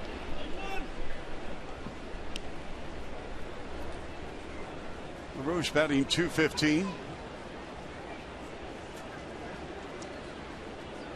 LaRoche 6th in the American League in walks with 27. And laces a base hit to right from the diving Goins. Despite the radical shift against him, he hit it right through the shift.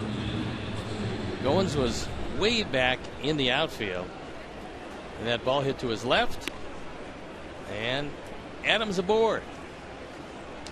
For Alexei Ramirez, a couple of flyouts, one to left in the second, the other to center in the fourth.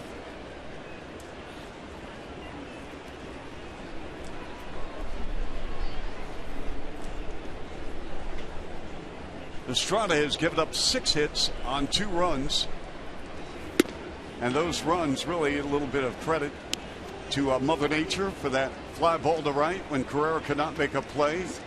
Got blinded by the light.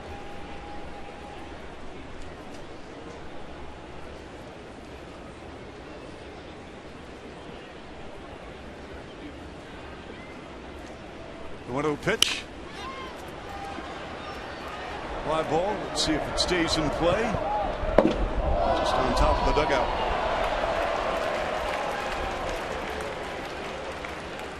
After the ball game, Sox will leave for Baltimore, a doubleheader tomorrow. Major League debut in Game 2 of Chris Beck. Sale will go in Game 1, then it's on to Houston for a weekend series against the Astros. Day off, and then the Texas Rangers and the White Sox, and the Sox return home a week from Friday against Detroit.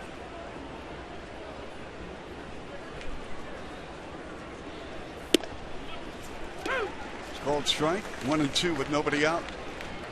LaRoche at first. The Orioles have not made a decision on who's going to start those games. It's to be announced in both games 1 and 2.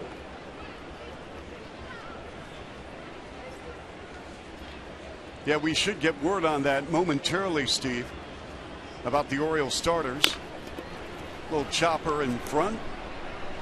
Estrada tags out Ramirez, but Ramirez is able to move LaRoche to second with 1 out.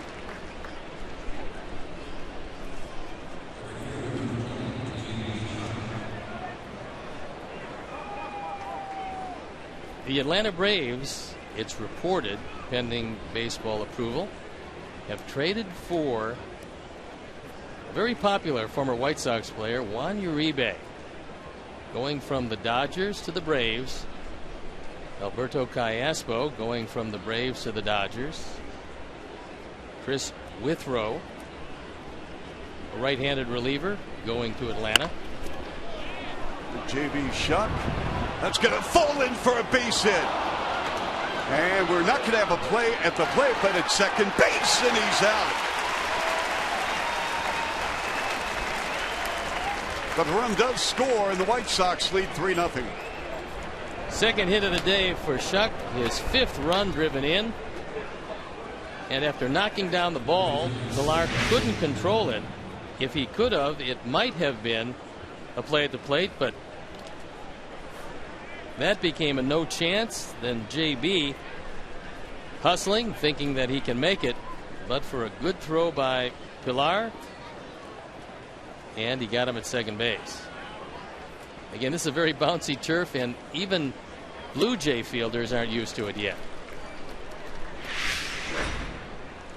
White Sox now with a 3-0 lead here, with 2 out. Beckham on an 0-2 now for Estrada.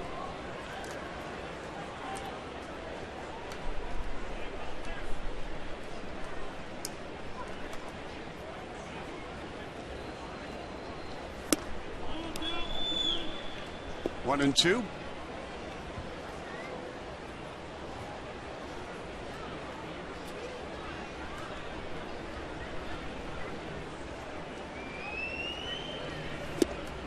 Beckham fans. But the White Sox pick up a run here. 3-0 White Sox over the Blue Jays here in Toronto.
This is a guy that has a tough time finding a position, but he can hit. Overall hitting .348, at home .361, and that's how we'll be looking at him. Very similar on the road at .338. But with runners in scoring position, he's hitting over .500. Jose Bautista will lead it off for the Blue Jays here. Bautista flied out to center in the first, flied out to right in the third. 3-0 White Sox with Samorja in control. That's a big hit to left for Bautista.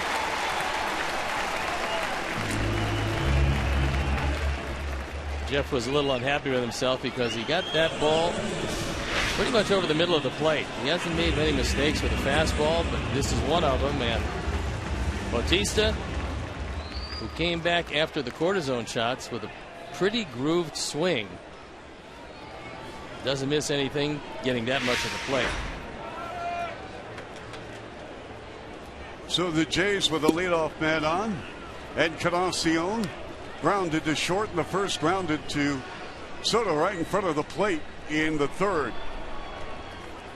You're John Gibbons, you have to be thrilled over what you've gotten out of Bautista.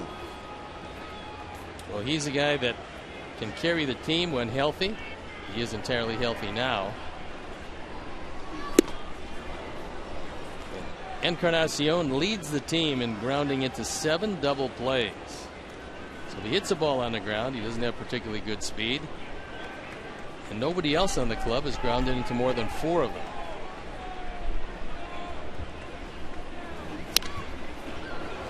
So when Toronto plays in the National League, obviously no DH in their ballpark. So how do you think John Gibbons going to massage this with Encarnacion and Bautista? It really depends on who's on the mound, because you're going to want both of them in the lineup. Bautista can play the outfield. He's certainly going to get one of those spots. Encarnacion off to the right, a foul ball. Even with that shoulder, depending on how tender it is or whether or not it's strong. I mean, we don't know now if he can throw the ball very well. We'll have to see how that goes. But yeah, they've got a series coming up in a few days against Washington after the Minnesota. And if they want a glove and a guy with some power, don't forget they've got Smoke, who played in the first game of this series, and he's another candidate. But the way this team is constructed, they would just as soon play with the designated hitter. 1-2 pitch. Called third strike. Well, there was no doubt about that. Encarnacion just got outguessed that fastball. Probably the outer third. Had the whole plate. The Honda pitch tracks showed you that. So Encarnacion takes a long walk back. They'll bring up Russell Martin. With one out, one on for the Jays. When you said, Steve, as far as outguessed and whatnot, how many players, batters go in, or guess hitters in Major League Baseball? Would you say? I mean, I would say at some time or another, a hitter is going to guess along with the pitcher. Many times they'll guess when he's ahead of the pitcher, because if they're wrong, they just take it. Guessing behind a pitcher becomes problematic if he has 3 or 4 pitches. As you look at those numbers, which are very impressive, Jeff Samardzija with just 5 hits and 5 1/3, the 1 walk, 3 strikeouts. But Gio went out there to talk with them about what he wants to do with one of their better clutch hitters in Russell Martin. 2-0 the count to Martin with 1 out here. There's a healthy swing by Martin, former Pittsburgh Pirate, New York Yankee, and LA Dodger.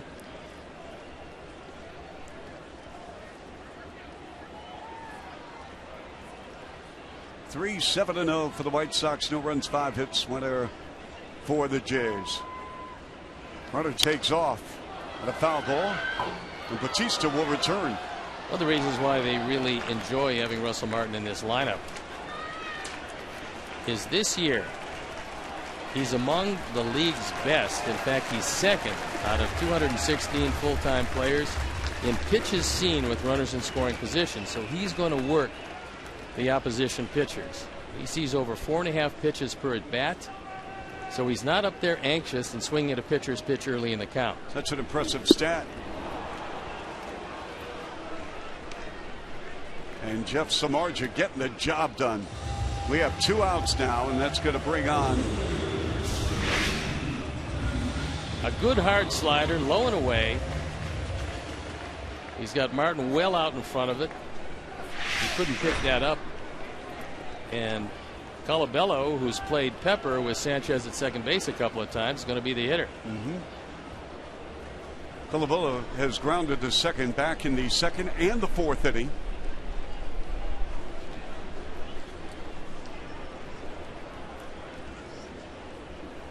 Samardzija.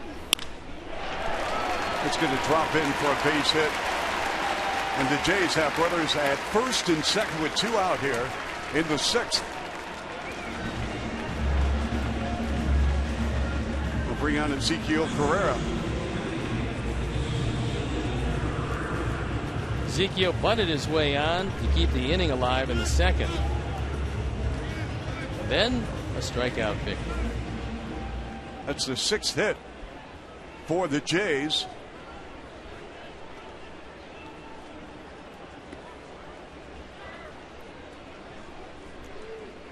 Guerrero with a bunt single in the 2nd, and he struck out swinging in the 4th. 2 outs here in the bottom of the 6th in Toronto.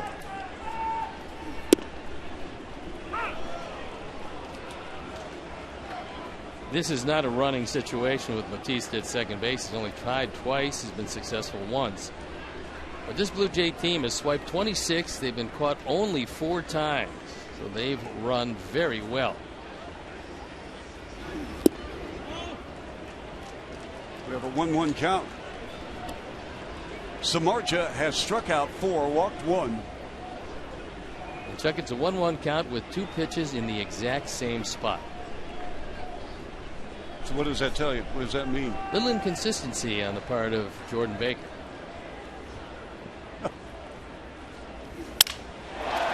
That ball hit to right field, and it is curving foul. See, I'm not channeling Hawk in that area. I want to let you know. I'm staying away from that.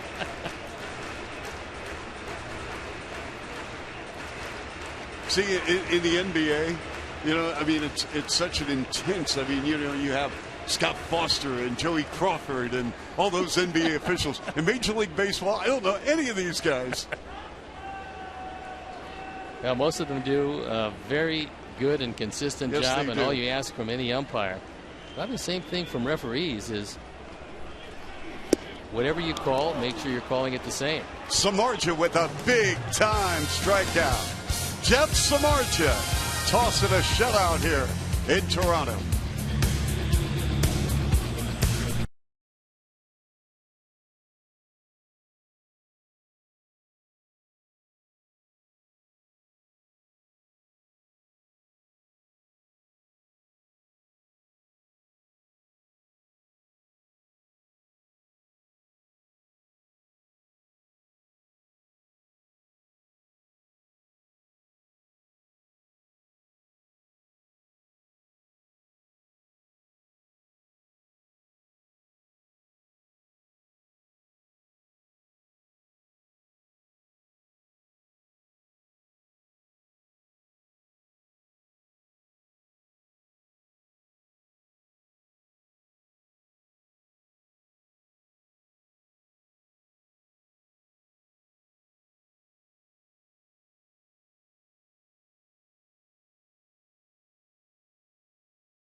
In the middle and around, 2 base hits were 3 strikeouts in the 6th inning.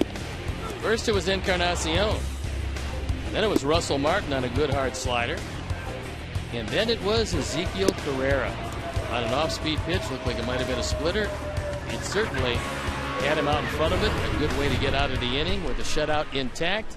And a 3-0 lead, exactly as he found it when he started the 6th inning. As Gio Soto at the plate, Chuck Swirsky filling in for the Hawk. Ken Harrelson along with former Cy Young Award winner Steve Stone. We're at the Rogers Center. Marco Estrada continues to toil on the mound for John Gibbons' Blue Jays.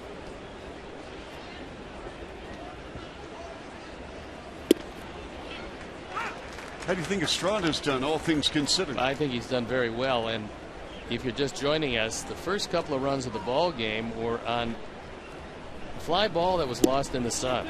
Abreu gladly took the 2-run double, giving him 29 runs batted in. But it should have been caught, and had it been caught, that would have been the end of the inning. Soto lines out. Center fielder right there, Pilar with the catch. I would think that John Gibbons is very happy with the man that he considers his 5th starter. And one thing he knows he wants to do is stay out of a bullpen that's really had its problems. And Estrada has been able to keep him out of the pen. And the Jays went through 6 pitchers last night in their 10-9 victory over the White Sox. Sanchez fouled out to short in the 5th, single to left in the 3rd. 0-1 the count with 1 out.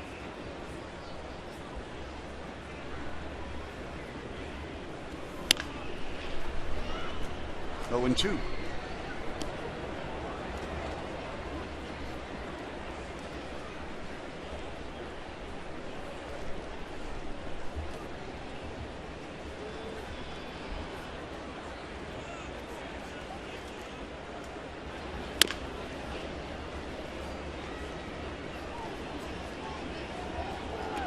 Steve, in the early impressions of Sanchez, has been with the ball club a couple of weeks.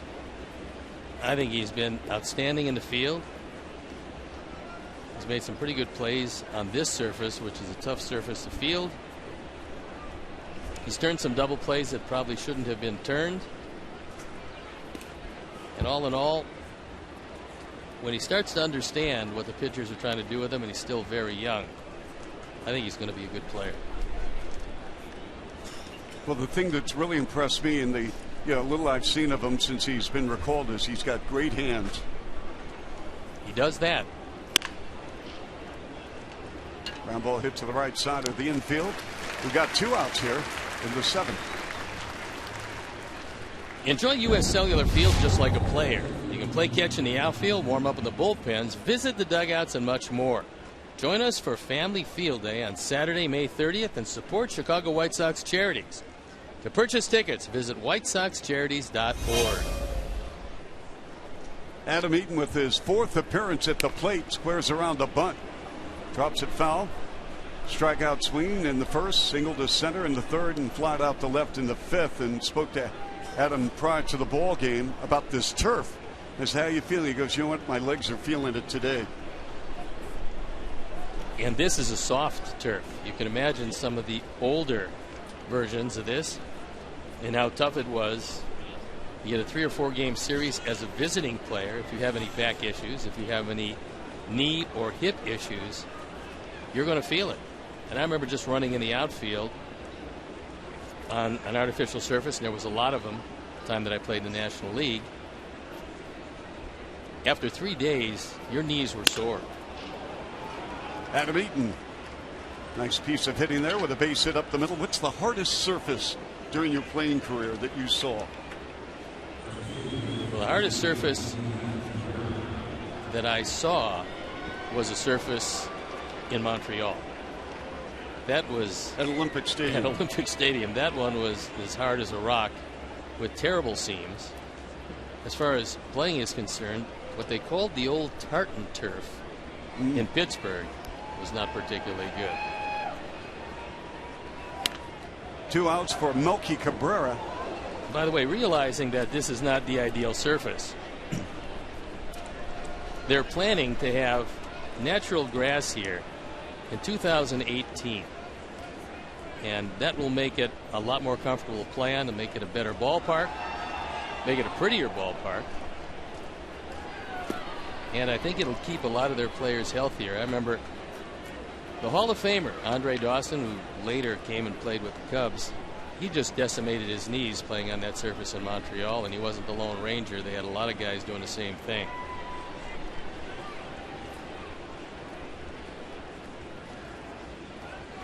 One count with 2 outs. You speak of Montreal, I think when they first came into the big leagues as a franchise in '69, the PA announcer, he would do Joan Buckabella. Don't forget that was Jerry Park. Yes, that was a completely different place. You ever pitched there? I did. It was horrible. 2-2 count. The reason it was Why was it horrible? It was horrible because the stands were low in left field, and the sun would set right in the eyes of the first baseman. So if you got a runner at first, you couldn't throw over there. If you threw over there, we blinded him. The guy would run to third, so they could get any lead they wanted. It was a horrible ball game. Eaton leads off first. Here's Cabrera with the chopper. Goins and Canacion. That's going to end the inning. We're at the bottom of the 7th here at the Rogers Center with Jeff Samardzija, the story of this ball game.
terrific. This has been his day. He had some problems earlier in the ball game, in a few ball games, but not today. Gave up a leadoff double to Reyes and then retired the side in order after that. One hit in the second, one hit in the third. He had a 1-2-3 inning in the fifth. But the key has been he hasn't walked anybody. Samardzija has whiffed 5. Steve mentioned he's walked only 1. Pilar is 0 for 1. He walked in the second.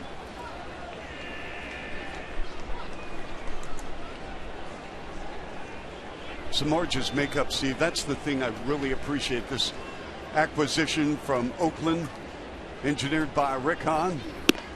Well, you'd have to figure that if you're going to play big-time football at Notre Dame, you're going to have to be fairly competitive. Yes. Especially playing the wide receiver role. And there is no doubt he is very competitive. But he also has great stuff to go with it. And that is an excellent combination. Steve, you're around the ball club day after day. You get a chance to get to know these guys at the professional level. What type of personality does Samardzija bring to the ball club? I believe that because he has been a leader just about wherever he's gone, I think he brings that to it. He brings a lot of enthusiasm. He brings a winning attitude. Broken that base hit to left. You know, it's very difficult for a guy going out there every 5 days to be the leader on a team. You can be a leader. All right, what was the definition then of a leader? What do you expect? Is it a rah-rah guy? Is it leading by example? Yeah, it's tough to put your finger on it because you can't just point to somebody and say you're going to be the leader. The leader has to grow into that role. And some guys are more vocal than others. Some guys will know exactly what to say to a certain player and when to say it.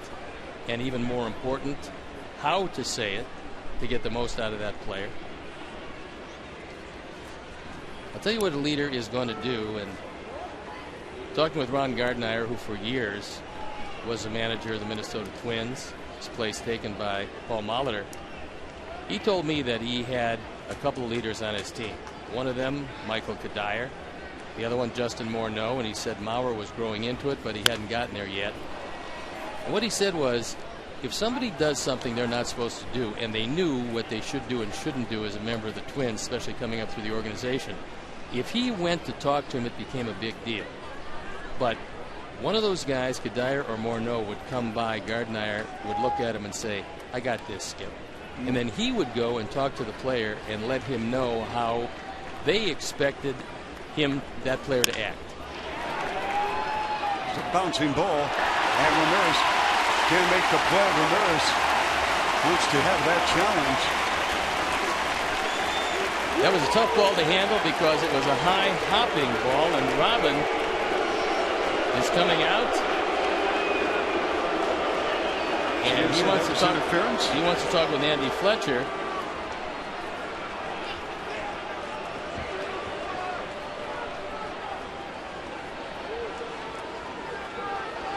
Well, what Mark Parent is saying, hey, look, he was out at second base, and when you're out of challenges, you can ask for an umpire review. This backhanded flip just didn't get there in time. And you can see the foot on the bag before a nice play, by the way, by Sanchez. But they don't get him, and so for the first time today, Jeff Samardzija in trouble. He's got 2 on and nobody out. For Jose Reyes. Has a couple of base hits in this ball game, a double and a single. And then he fouled out to Beckham in the 5th. This one's off the mitt on Soto, and the runners advance second and third now, with nobody out here for the Blue Jays. Don Cooper's going to take a long stroll to the mound.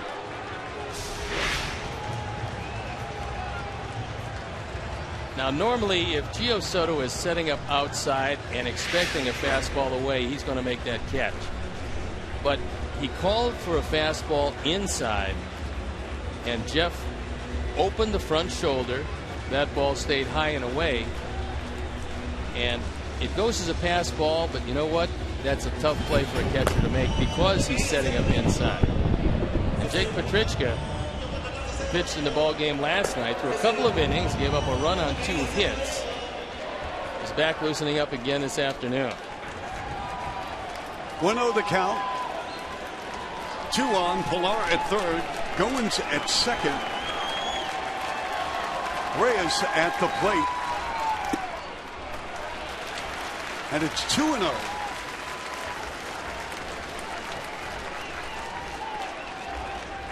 White Sox nursing a 3-0 lead, each team with 8 hits.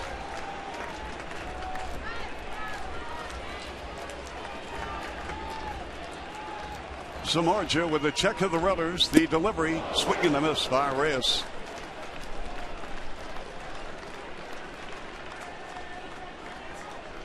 Against Reyes with Samardzija on the mound. What's Reyes looking for here? Fastball? He just wants to make some contact. They're conceding the run on a ground ball. He wants to make sure that after this at bat, at least 1 run is scored. 2-1 the count. 2-2.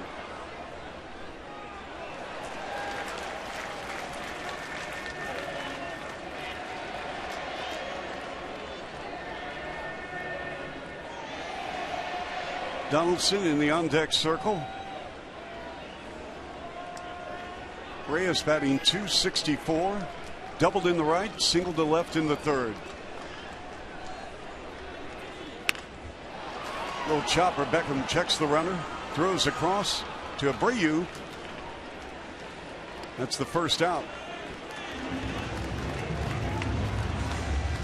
That's a big out because they were conceding the run, but when it's hit right at Gordon Beckham, who's staring Pilar in the face, he's not going anywhere.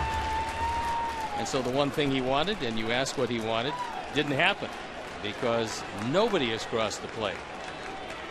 And that's going to bring on Josh Donaldson. And Donaldson having a tough day at the office against Samardzija this afternoon. Big time swing at a miss. Donaldson flat out to right in the first, popped to short in the third, grounded to third in the fifth. Could very well be that Don Cooper went out and said to Jeff Samardzija, look, you're well over 100 pitches. This is your last inning, so give me whatever you got, because he reached back, got 96, and threw that fastball by a guy who is known as an excellent fastball hitter. I think you're right, Steve. In fact, I know you're right. You're absolutely correct. 0-1 to count with 1 out. Pilar at third, Goins at second. Here's Donaldson with a deep fly ball to right field. On the track, and the catch made by Shuck. It's going to bring home Pilar and the first run of the ball game for the Jays. 34th driven in by Donaldson. And now you see the importance of that ground ball off the bat of Reyes.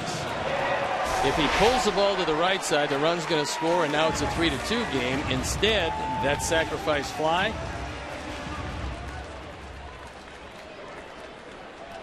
makes it only a 3-1 game. JB gets it back in, and Jeff Samardzija backing up as he should. With Goins at third with 2 outs for Jose Bautista. And Bautista singled in his last trip in the 6th. 1 ball, no strikes, 2 outs. Jeff gets out of this one giving up just the 1 run. It will be a job well done. Sox with a 3-1 lead, trying to end a 4-game slide. Bautista with a deep fly ball to left field. Calling for it is Cabrera, and he makes the catch, and the inning is over. So Samardzija gets out of trouble, surrendering only 1 run. We'll return in a moment from Toronto. Jays and White Sox from the Rogers Center.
Bautista swinging. We see Jeff Samardzija pretty happy when he realizes that this one's going to stay in the park, and we see Melky calling it, putting it away, and Jeff does indeed get out with just the 1 run. A job well done, and a 2-run lead as Aaron Loup comes in the ball game.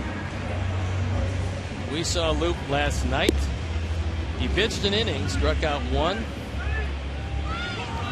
He's pretty much of a sidearm left-hander, and he'll get that fastball up there at 95 miles an hour, a most unusual delivery. On for the 20th time. 1-2 record, an ERA of 5.19. Great control, just 3 walks with 15 strikeouts and 17 in the 3rd innings. He's given up 6 earned runs on 13 hits over his last 8 innings. See, Abreu at the plate. Jose with a double to right that Carrera lost in the sun. It went down as a 2-run double for Jose. They had a 3-run shot last night. It's a base hit up the middle. Just like we promised you earlier in the game, it's Miller time, brought to you by Miller Lite. And here's our Miller moment, and it is the aforementioned double. It looked like it was going to end the inning. Just a little pop up to right field, but Ezekiel Carrera has all kinds of problems. It scored 2, and that's the difference in this game. Jose now has 29 driven in. So we're in the top of the 8th here at the Rogers Center in Toronto. As the sun has decided to come out and playing hide and seek, as Steve mentioned, periodically throughout our telecast. With LaRoche at the plate, fouled it off to the right. 0-1 the count, nobody out.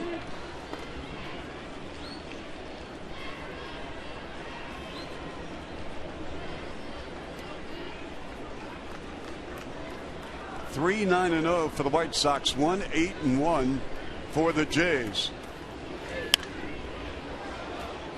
0-2.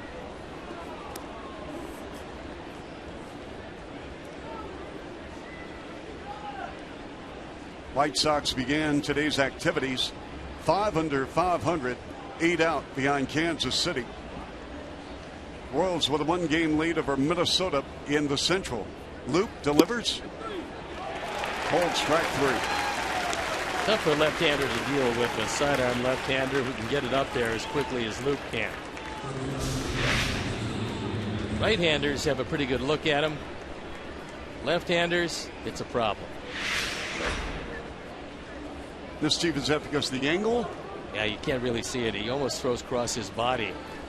And he's what's called a short arm. So you just don't see the ball coming from behind his body. And it's a very deceptive delivery. Even though it's 95, to most hitters it looks 97, 98. That's one of the reasons why he's still around and still effective. Alexei is 0 for 3 this afternoon. And Ramirez is batting .247. Luke last year was 4-4. He appeared in 71 games, had a .315 ERA. And for left-handers who can get the ball over the plate, they can find a job. And Ramirez is called out. That one borderline on the Toyota pitch tracks. You'll see where 3 pops up. Could have gone either way, and it went Luke's way. So 2 outs here. J.B. Shuck has had a good day. Single to right in the 2nd, single to center in the 6th. He also reached on that error in the 4th. We have 2 out, 0-1 pitch coming up from Luke.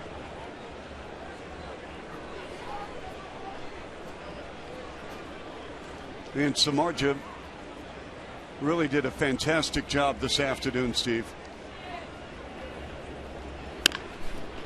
Ground ball unassisted, and Cardasio not in the inning. We go to the bottom of the 8th. White Sox and Jays here. White Sox with the 3-1 lead.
Jake Petrichka comes in on for the 16th time. He's 0-1. His ERA 3.68. 9 strikeouts, 5 walks, and 14 2/3. And when he's right, he throws a lot of ground balls. He's going to see Encarnacion, Martin, and Colabello, the heart of the Jays order here in the bottom of the 8th inning. White Sox with a 3-1 lead. Samardzija surrendered 8 hits in 7 innings. An unearned run, struck out 5, walked 1. Lowered his ERA to 3.84. Petrichka 1-1.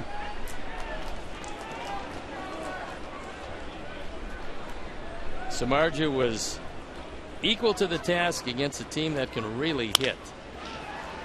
Ground ball. Ramirez with the long throw to Abreu, and there's one out here.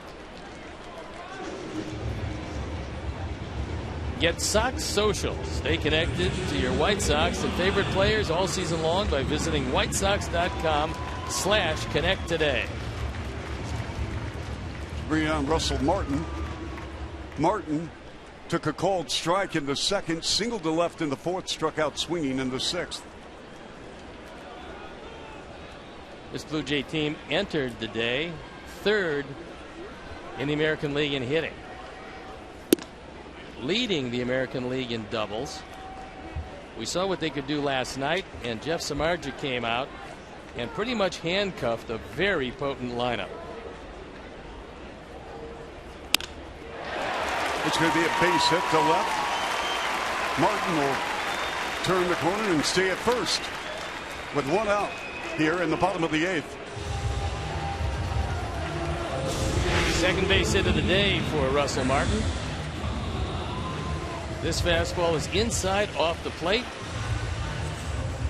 He's able to turn on it, and that will bring the tying run to the plate. And Chris Colabello, who's 1 for 3 this afternoon, singled last trip up in the 6th.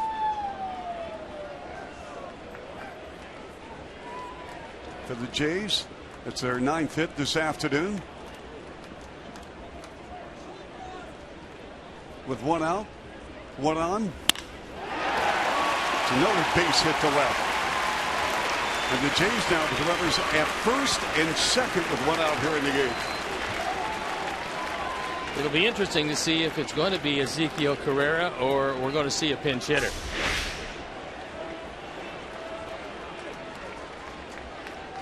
That one right over the middle of the plate, and Colabello with his second hit of the day.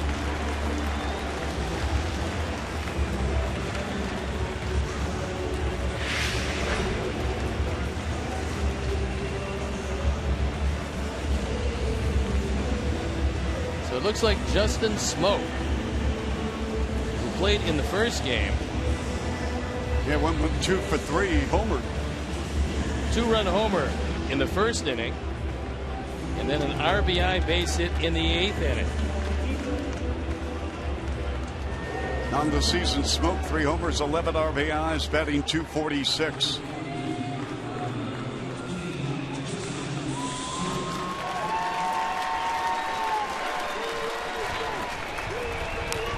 Now Robin Ventura taking that slow walk to the mound, Steve Stone.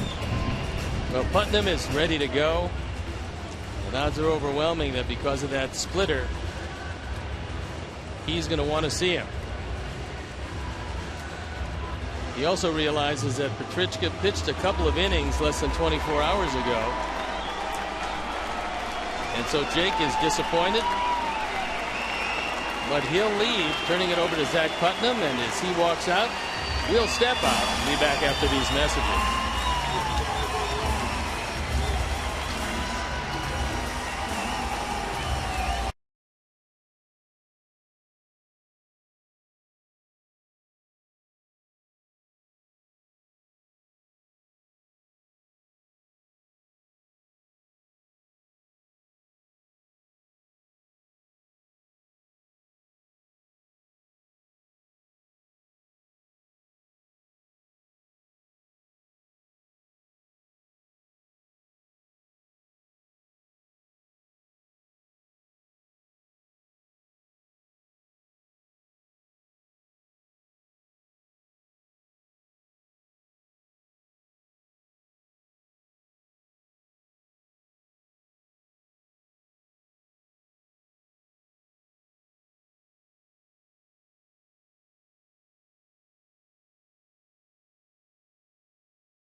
Time.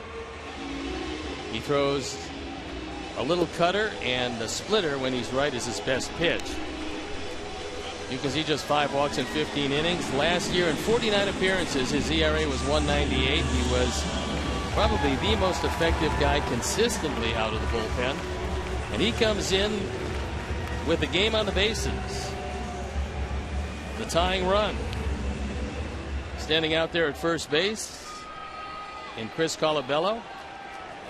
Russell Martin's at second base, and the pinch hitter Justin Smoke with 3 home runs and 11 driven in. He's got a great deal of power, and he's far better left-handed than right-handed. Putnam on the mound against Smoke, the delivery, and it's 1-0. So the one-out singles by Martin and Colabello has prompted the Jays to pinch hit Smoke for Carrera. 1-0 the count. We are in the bottom of the 8th here in Toronto, and the White Sox with a 3-1 lead. Cold strike, 1-1.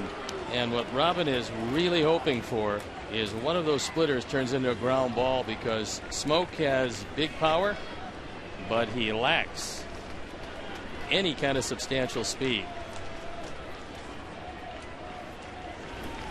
It's a line drive, base hit to right field. We're going to have a play, and it's cut off. And the Jays are in business as Martin scores from second base.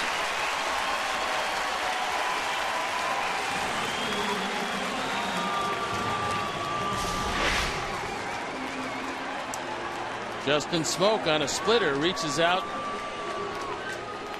gets a rope to right field. And the reason that throw goes to second is that if J.B. Shuck comes up and fires to the plate and doesn't get him, Colabello is going to wind up at third base with less than 2 out, representing the tying run, and you can't allow that to happen.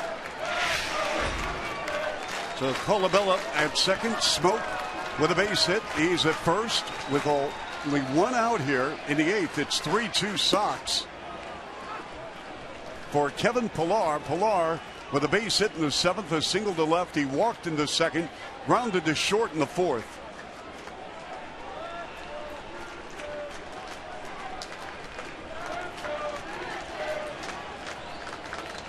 The 0-1 pitch.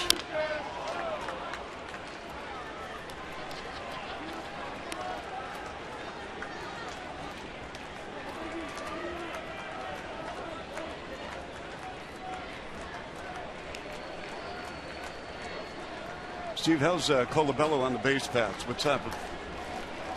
He's okay, not overly fast.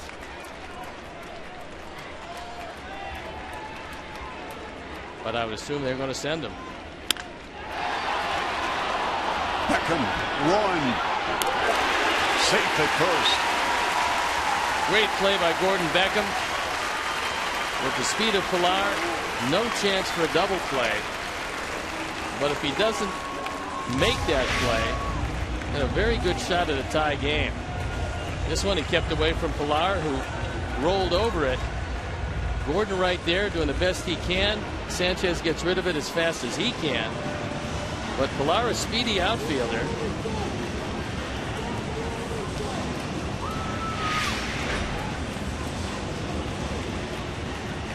And so Zach Putnam will depart. And we'll be back after these messages.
Live baseball. At bat is up to the moment at any moment with in-game highlights, live look-ins, replay previews, radio broadcast, and StatCast, as well as more. Get MLB.com at bat for your smartphone or tablet. And our Honda call to the pen is Zach Duke. It was a choice of Putnam against Goins or Duke against Valencia. Robin decided to go with Duke against Valencia, and Zach is on for the 20th time. He's 2-2, his ERA .289. He was on for 2/3 of an inning last night. He gave up a hit, and that was that. Third pitcher in the 8th inning for the White Sox after Samardzija went the first 7. We have 2 outs. Colabello at third, Pillar at first. Duke, the delivery to Valencia, called strike 1. Valencia is a specialist against left-hand pitchers. He played last night. Johnny Danks started that one, and Danny Valencia was 0 for 4.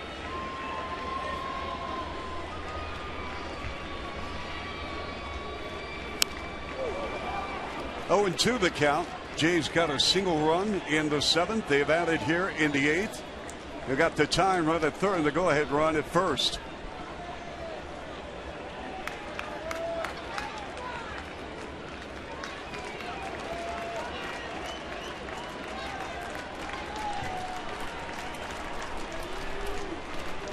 Here's the pitch. 1-2. Are you a believer, Steve, in wasting a pitch, or do you go right after him? Nope. In the count? Don't like a waste pitch at all. Like a pitch close enough that it's enticing, but you have to have a purpose with each and every pitch, including an 0-2 pitch. 1-2, 2 outs.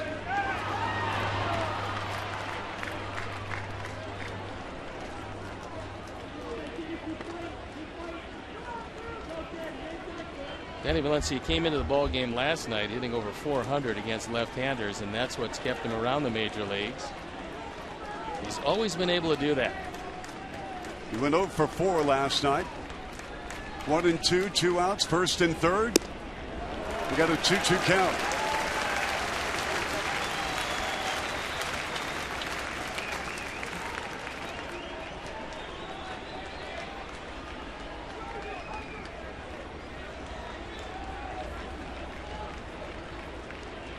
Two and 2, 2 outs, 1st and 3rd for the Jays. Nice stab by Abreu, and he steps on the bag, and the White Sox go to the 9th with a 3-2 lead.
Play daily fantasy baseball on DraftKings for free using promo code ShySox. We've got some changes as Danny Valencia checked in the game in right field. Russell Martin moves from behind the plate to second base. Josh Tolley checks in behind the plate. And Brett Cecil comes into the ball game on for the 18th time. His ERA 3.21. Beckham fouled off to the right.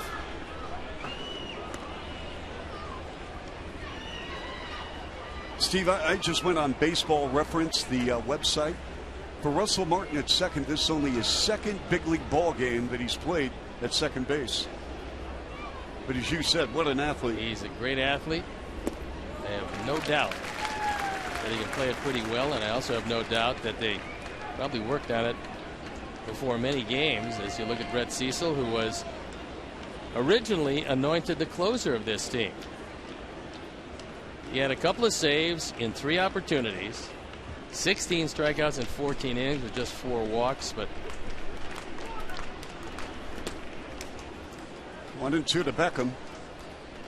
He's always been pretty much of a setup man, and sometimes it's not necessarily automatic that a good setup man can become a good closer. He was an all-star in 2013. 3-2 White Sox here. Beckham with a high chopper. That's going to go for an infield hit. Well, there's an example of what happens on this turf, because that ball bounced and then took an abrupt left turn. Take a look at this. That's what we were talking about earlier with the bend. Right. It went to the right of Donaldson, but it took a left turn. He comes over. He's thinking he can barehand it and maybe get him, and then wow, looked like it bounded off a trampoline. It's exactly what Adam Eaton told us prior to the ball game. Twists and turns and bends here on this new turf. 3-2 in favor of the White Sox. Desperately looking for an insurance run, and by the way, just an outstanding play by Jose Abreu. That was a rocket off the bat of Danny Valencia. Could easily have tied up the ball game, and Jose was able to stop it, make the play easily, and leave the inning with the lead. This one is a shot. One hop, backhand. That was the tough part. That's the easy part. And the Sox still have the lead.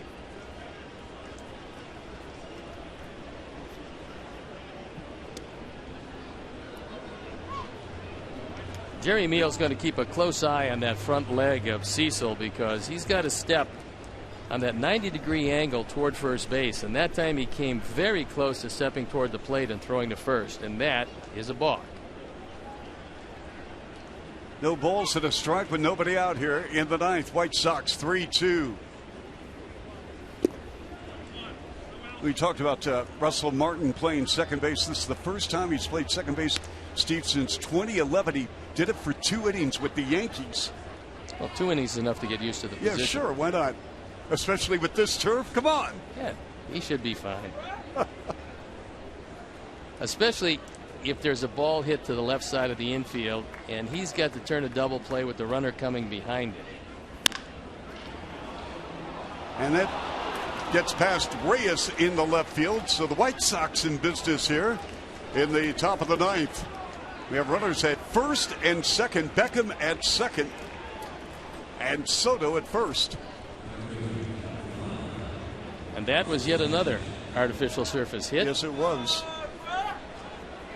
But Gio's going to take that high hop into left field.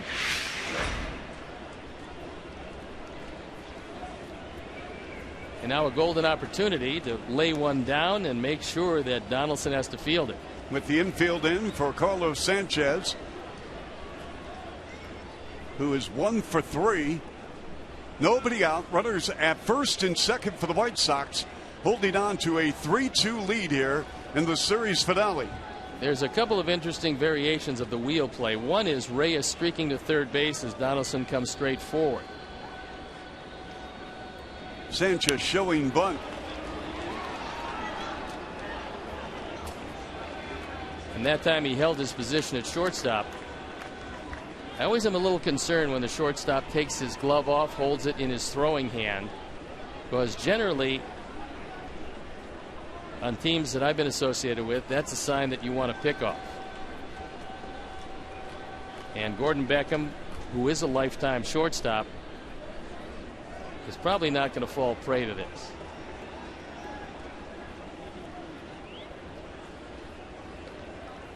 The 0-1 pitch. Sanchez drops it foul. It's 0-2. You mentioned this, Steve, a couple of times during the series, and you talked about the art of bunting, how important it is, how vital it is. It's become a very underrated part of this game. Everyone has fallen in love with. Yeah, and in this situation, how the Blue Jays chose to defend it, you didn't have to make a great bunt because Reyes was not covering third. Cecil was coming in. Donaldson was coming in, but nobody was at third. If you bunt it right to Donaldson, he can't throw it to anybody at third. 1-2. Now, what's this conference about here? I'm not sure that Joe McEwing, obviously getting the signs from Robin, wanted him to be bunting with 2 strikes. And I think maybe that's what he was talking about. A ball, 2 strikes. That being said, we'll see if he bunts it here.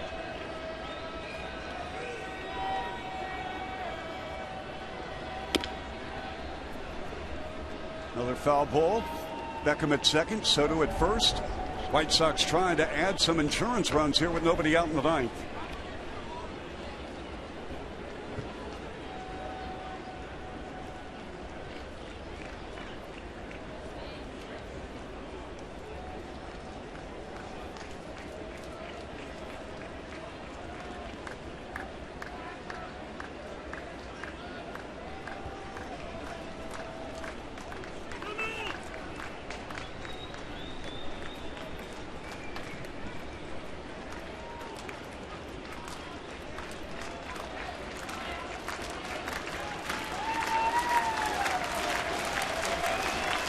Here's the 1-2 pitch. Fouled off again. Good matchup here. Carlos is making it tough.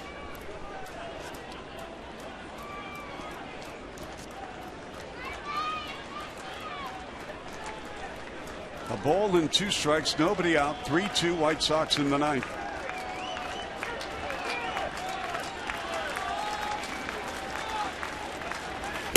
Swing and a miss. He struck him out.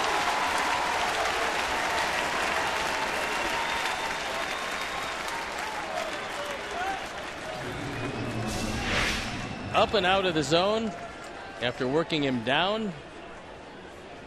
He struck him out up. We'll bring on Adam Eaton. Eaton struck out in the first, singled in third, flied out in the fifth, and singled again to center in the seventh. Adam batting .238. Again, runners at first and second with 1 out. His single in the third was very important because he was one of the 2 that scored on that lost in the sun pop up to right field.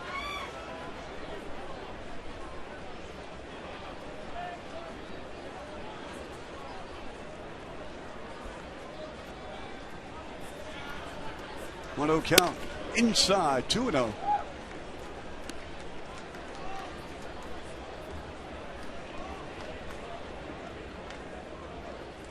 Sox trying to salvage a game of the series after losing in the series opener to Hutchison on a 4-hitter, 6-0, and lost a heartbreaker last night. A walk-off homer by Donaldson in the ninth on a 3-run shot. 2-0 the count with 1 out. And it's 3-0.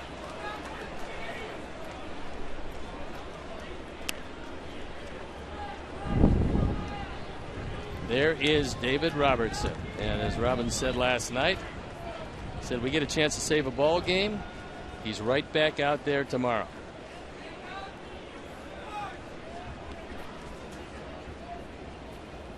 .3-0 count.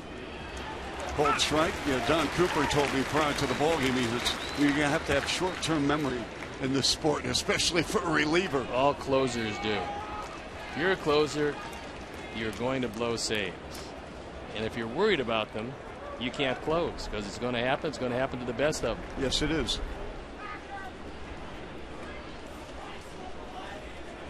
3-1 count. Cold strike. Adam Eaton is all set to go down to first. top of the zone, and it did have the strike zone. Adam thought it might have been a touch high. Thought he might convince Jordan Baker. 3 balls, 2 strikes, 1 out. Beckham at second, Soto at first. 9th inning here in Toronto. The pitch, swung on, ground ball. The flip to second, and a force.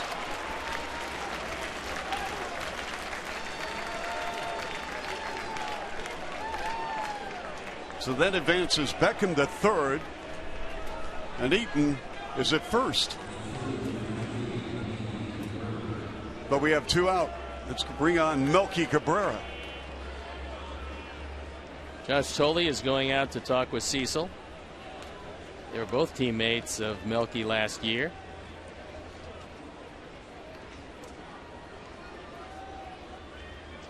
So you've got a guy on the mound who throws a big, hard curveball. He's made 2 wild pitches this year. And Gordon has to be heads up. Cabrera standing in. He's 1 for 4, singled in the 5th. Hold strike.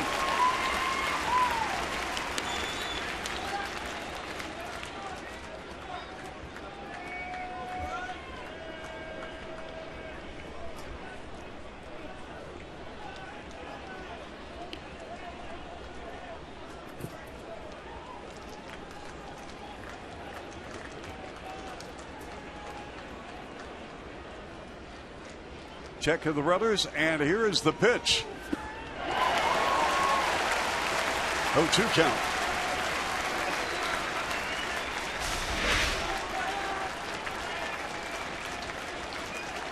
This would be kind of interesting as he blocks one in the dirt. You want to run with Eaton here. You got a catcher at second base, playing second base for the second time in his career, and he's the guy. If anybody's going to cover second, it's going to be Martin. Good point. Let's see what happens here. 0-2 the pitch. Cabrera at the plate. And there's a broken back ground ball to third. Over the first inning, Encarnacion who dug it out. And the inning is over. We're going to the 9th inning. 3-2 White Sox.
Code SHYSOX.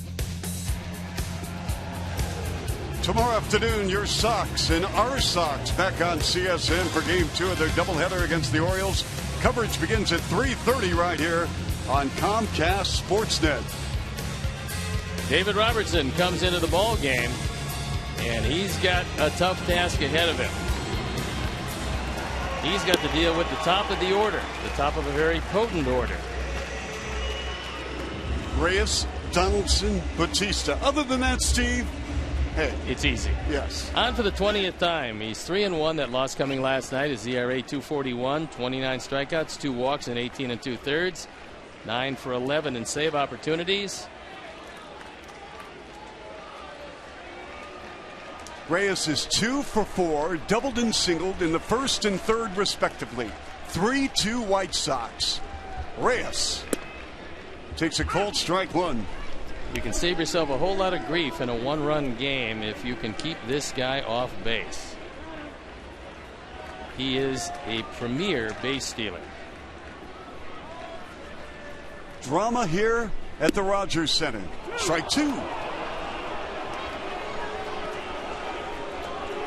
Reyes thought that one was high.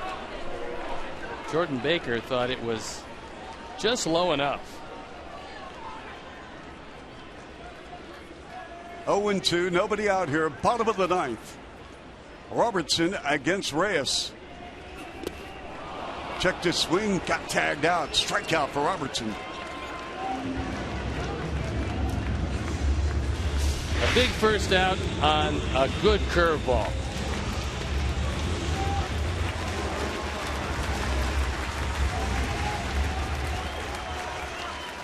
Nice stop as Gio Soto puts the tag on after blocking a breaking ball in the dirt. So Reyes strikes out swinging, and we have one out here in the bottom of the ninth for Donaldson. Donaldson's the man who last night hit the 3-run homer. He went opposite field and won the ball game. One of his 2 home runs. 3-2 White Sox with one out in the bottom of the ninth here in Toronto. Here's the 1-0 pitch. 2-0.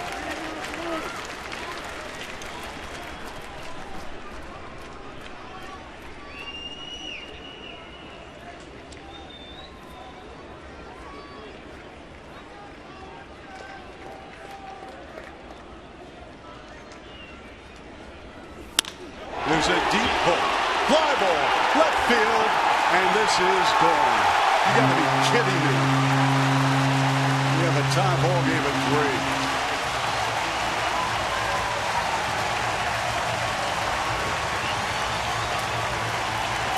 Looking fastball all the way on 2-0.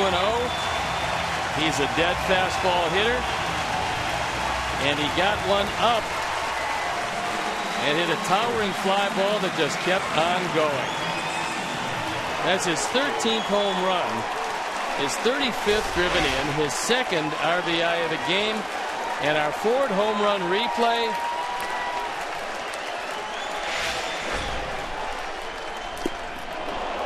And with that swing, Jeff Samardzija cannot win.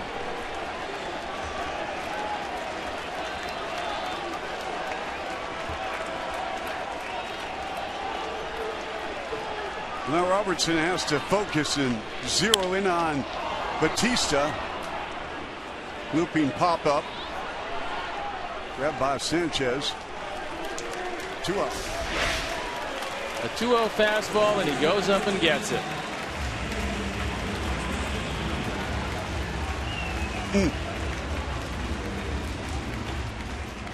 And that a no-doubter. 3-11-0 for the White Sox. Jays have scored a single run in the 7th, 8th, and 9th to tie it up. They've got 12 hits. Samardzija's performance wasted. No earned runs in 7 innings of work. He struck out 5, walked 1.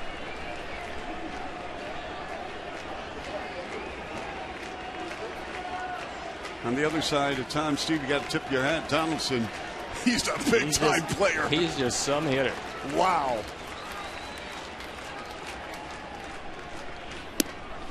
And you can also agonize and feel the empathy of White Sox fans catching our telecast.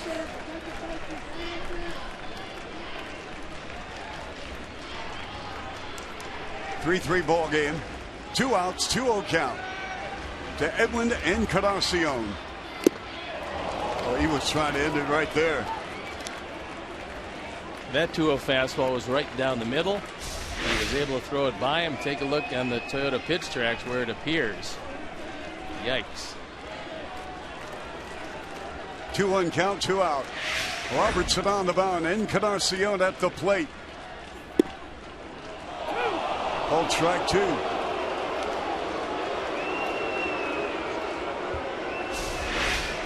Borderline, but it had part of the lower part of the zone. Gio did a nice job of catching it and moving the glove up instead of down. Low. Ball 3. 3-2.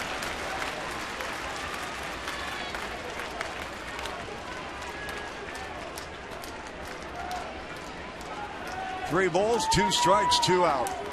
Donaldson has tied up the ball game with a solo blast, 3-3 here in the bottom of the 9th.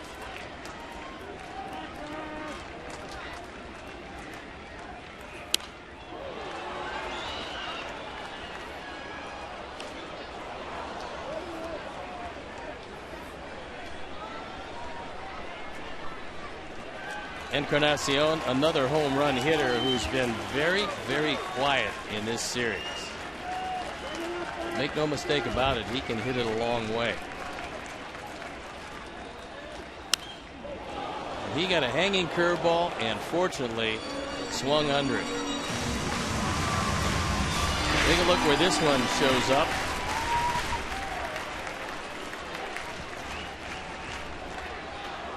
Not every mistake is hit out. Encarnacion is 0 for 11 in the series. 3-2 pitch on its way. Fly ball to right should be caught by Shutt, moving over near the line and makes the grab. And we have extra innings here in Toronto. Donaldson has tied it up with a solo shot. 3-3.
Side. Got a new pitcher coming in the ball game. It's Roberto Osuna.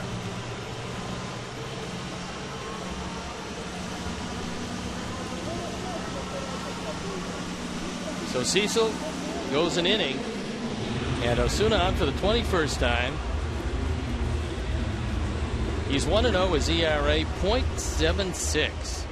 We saw him last night. He pitched a perfect inning. And he's on again. This time, he becomes the pitcher of record. And Jose Abreu is at the plate. Abreu doubled the right, a 2-run double in the 3rd. That ball really lost in the sun by Carrera, who was playing right at the time. They've got Valencia playing right field now. And Abreu takes a called strike 1 here in the top of the 10th inning in a 3-3 ball game. Baseball is a strange ball game.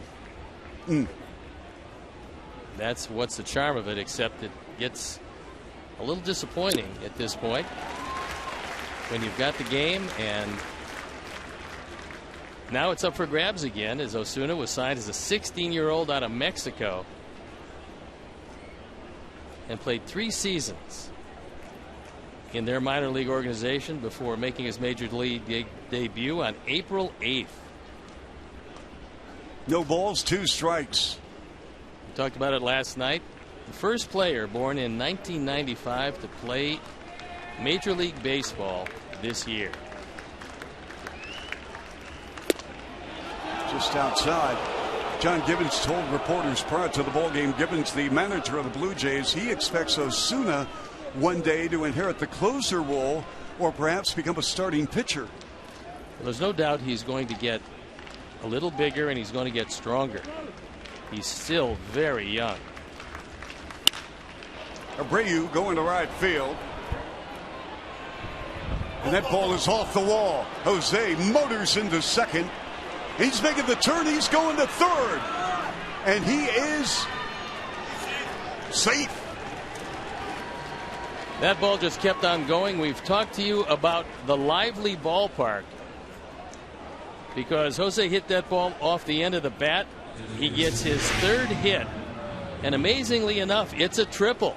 He's just a homer shy of the cycle. Let's hope it doesn't get to that.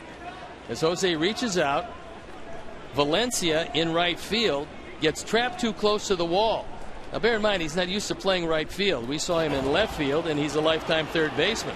So Jose figuring, I can make it to third.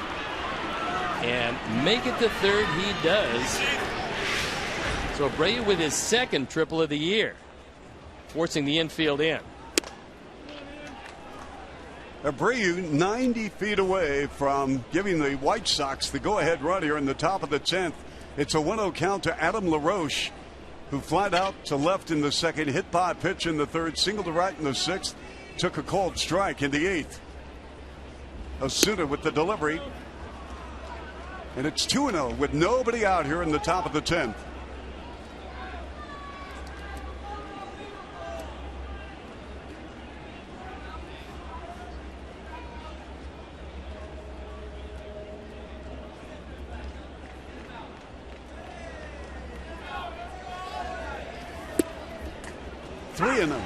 Oh, they caught the corner. Did it? Yep, it did. 2-1.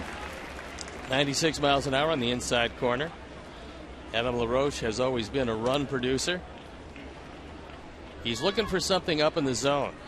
Pilar is very shallow in center field, as is Valencia in right for a guy with pretty good power. There's a sharply hit ball, and the White Sox have taken a lead 4-3 and an RBI single by Adam LaRoche. On 3-1, he's looking fastball, and he got it right down the middle. Great job of hitting. An RBI 17, and a big one for the Sox.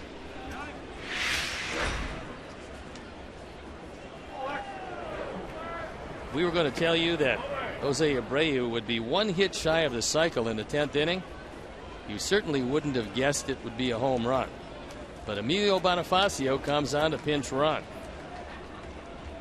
White Sox with a 4-3 lead here in the 10th. And Adam Eaton is making sure that the big man is cooled down after that long trek around the bases. That's the 13th hit for the White Sox this afternoon. 4-3, nobody out here. Bonifacio pinch running for LaRoche at first. Ramirez flied out to left in the 2nd, flied out to center in the 4th, grounded out in the 6th, and cold strike in the 8th. Trying to cool off Jose Abreu. Well, he sprinted 270 feet. Yep. Then he trotted home the final 90. The most important part of the trip. Yes. There's a deep ball. Fly ball, left field, at the track. And a catch by the left fielder, Colabello. Good base running on the part of Bonifacio. He tagged up knowing that that ball was either going to be deep on the track or over the wall. Either way, you stand at first base and you tag up. Colabello, who is an infielder by trade, doesn't have a strong arm. We told you when he played right field last night that they were going to run on him every chance they got. Well, here's a chance. And Emilio, good piece of base running, in the scoring position. So we have one out, Bonifacio. And we've got a 4-3 ballgame White Sox with Chuck at the plate. It's a fly ball to right. And Valencia makes the catch. Bonifacio stays at second. 2 out. That's going to bring on Beckham.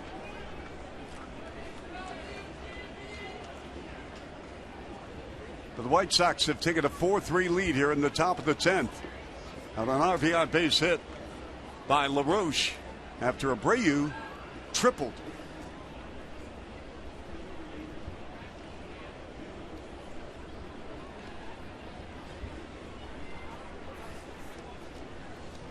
Beckham with an infield single in the 9th. He's 1 for 4. Gordon hitting .238. Soto in the on-deck circle. Osuna on the mound for the Jays. The pitch. Full strike. Looking ahead to the bottom of the 10th inning, it'll be Martin Colabello and Toley, who was put into that spot, occupied by Carrera, and then Smoke. 0-1 count with 2 outs. 0-2.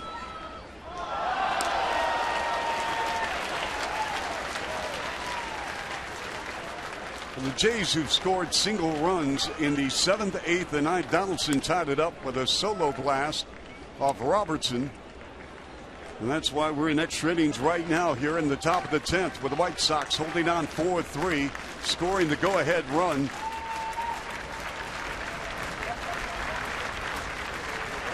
No balls, 2 strikes, 2 outs. The pitch. Down the right field line, that's a base hit. Coming around is Bonifacio, and the White Sox have taken a 5-3 lead on a Beckham double. A big insurance run, and that shows you how important it was for Bonifacio to tag up. This is a fastball away. Gordon with his second hit. The first a bouncer in the infield. This one a shot down the line. So Gordon will drive in his 11th run as Bonifacio scores, and it's a 2-run lead. Putting Soto at the plate. So LaRoche and Beckham come through with RBIs here in the 10th, and the White Sox with a 5-3 lead.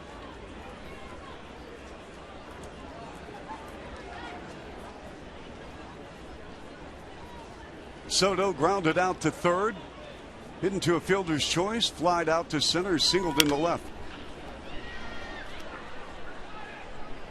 No balls, 2 strikes, 2 outs here in the 10th.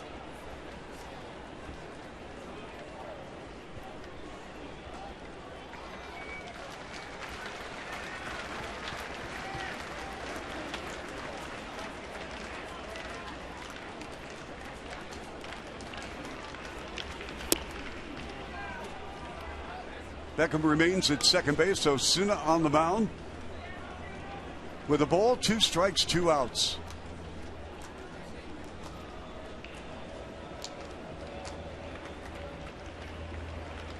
The pitch. Full strike 3. So now we go to the bottom of the 10th. Can the White Sox hold on and end this 4-game slide? Stick around, folks. Sox and Jays from Toronto.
with run-scoring base hits by LaRoche and Beckham, giving the Sox a 5-3 lead. Steve Stone. David Robertson stays in the game. He can't get the save. He can get the win. He'd dearly love to nail down number 4. There's a look at Adam. He got a 3-1 fastball to his liking. Had a couple of hits today. A run scored and a run driven in. A big run driven in. And Gordon Beckham adding the insurance run with his double right down the right field line. So Martin, Colabello, and Tolley. Russell Martin at the plate. The delivery. Called strike 1. Second baseman Russell Martin. And you're probably saying, Chuck, like, go back to basketball. No, actually, folks, he's playing second base. He's 2 for 4. Here's the 0-1 pitch. Ground ball. Sanchez. Over to Jose. 1 out here in the bottom of the 10th. The best part of this inning is it's doubtful that the man hitting in the 2 spot, Josh Donaldson, is going to come up. We have seen quite enough of him in this series to last. We'll take a look at him again when he makes the trek to Chicago. Yeah, just before the All-Star break. What a series he's had. Colabello is 2 for 4. A couple of singles to left in the 6th and 8th, respectively. 1 out, 0-1 count. Robertson addressing issues here in the bottom of the 10th after Donaldson tied the ball game up, as Steve mentioned, with a solo blast in the 9th.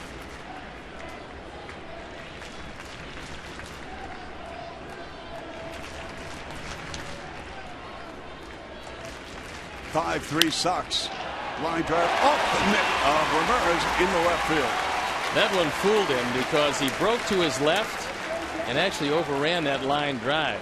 And he's most unhappy about it. And sometimes in the daytime you can lose a ball in the shirts.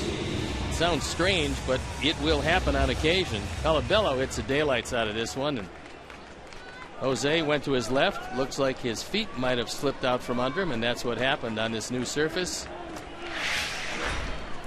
So it turns into a base hit and brings the tying run to the plate. For Josh Tolley, who had quite a ball game last night. Takes a called strike.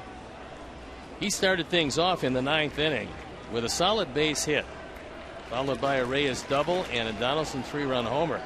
Tolley, we had 2 hits all year. He had 3 hits and 3 runs scored last night. 5-3 White Sox.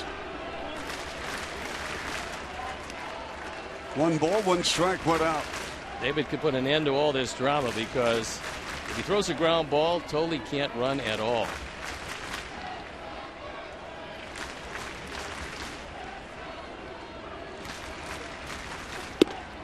Swing and a miss. Meantime, what's been lost, Steve, regarding Toronto's the fact that Colabello can put the ball in play. Yeah, he's had a terrific go of it since coming back from the minor leagues. Resurrecting his career after being let go by Minnesota. He's at first base. 2-2 with 1 out. Tolley at the plate. Robertson on the mound. White Sox 5 and the Jays 3.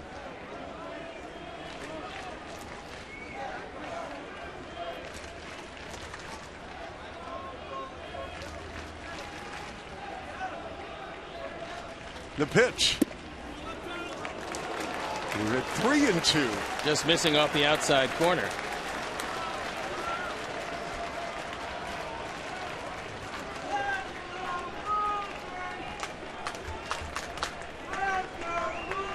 Three balls, 2 strikes, and an out. Colabello at first. He walked him. And the Jays now with runners at first and second with 1 out. And Robin is coming out as Robertson misses twice off the outside corner.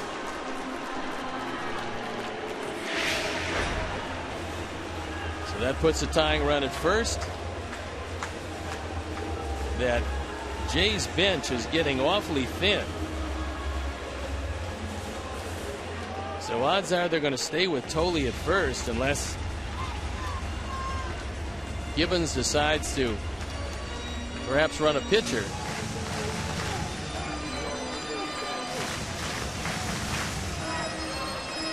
So it's Jennings on the right, Carroll on the left. Robertson's still in the ball game.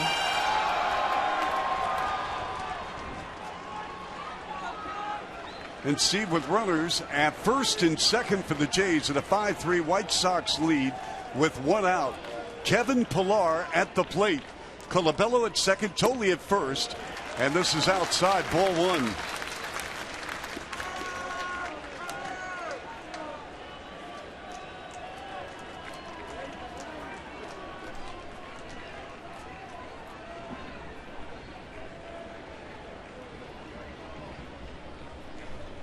Here's the pitch. Swing and a miss. 1-1.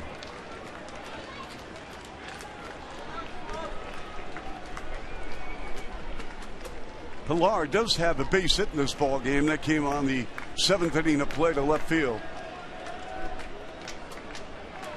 He's 1 for 3 this afternoon.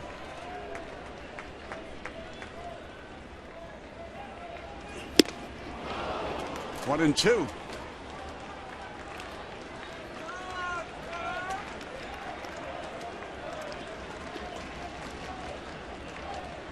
You got Danny Valencia in the on-deck circle.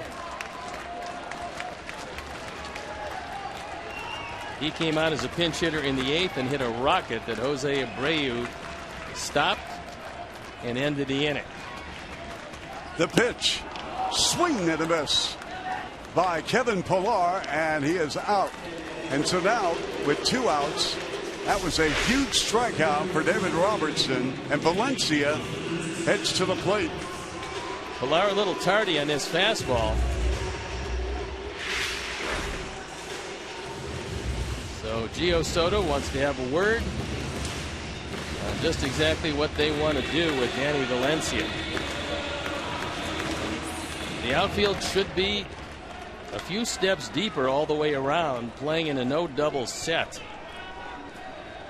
That's a tying run at first base, and because of the lack of players available to John Gibbons, he's still got Josh Tolle running at first. 2 outs. Cold strike one on Valencia. Colabello at second, Tolle at first. David Robertson on the mound. 5-3 White Sox here in the bottom of the 10th inning.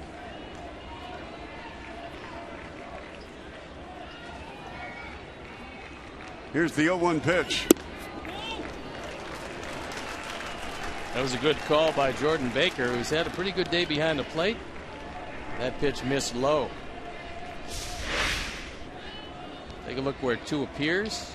It's down and out of the zone. 1-1, 2 outs, bottom of the 10th. White Sox 5-3 over the Jays. Here's the pitch. Outside, 2-1. You just as soon not get to the next guy. No. Jose Reyes, he can do some damage. As can the next guy.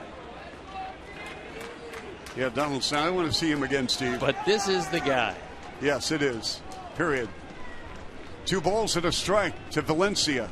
Runners at second and first. Cold strike, 2-2. And Valencia is telling him that's in the same spot as the other pitch. It's a touch higher, but looks to be a bit out of zone, so there's a break. Yeah, it was a break. No doubt about that. But the White Sox will take it. 2 balls, 2 strikes, 2 outs, 5-3 Sox. Robertson against Valencia.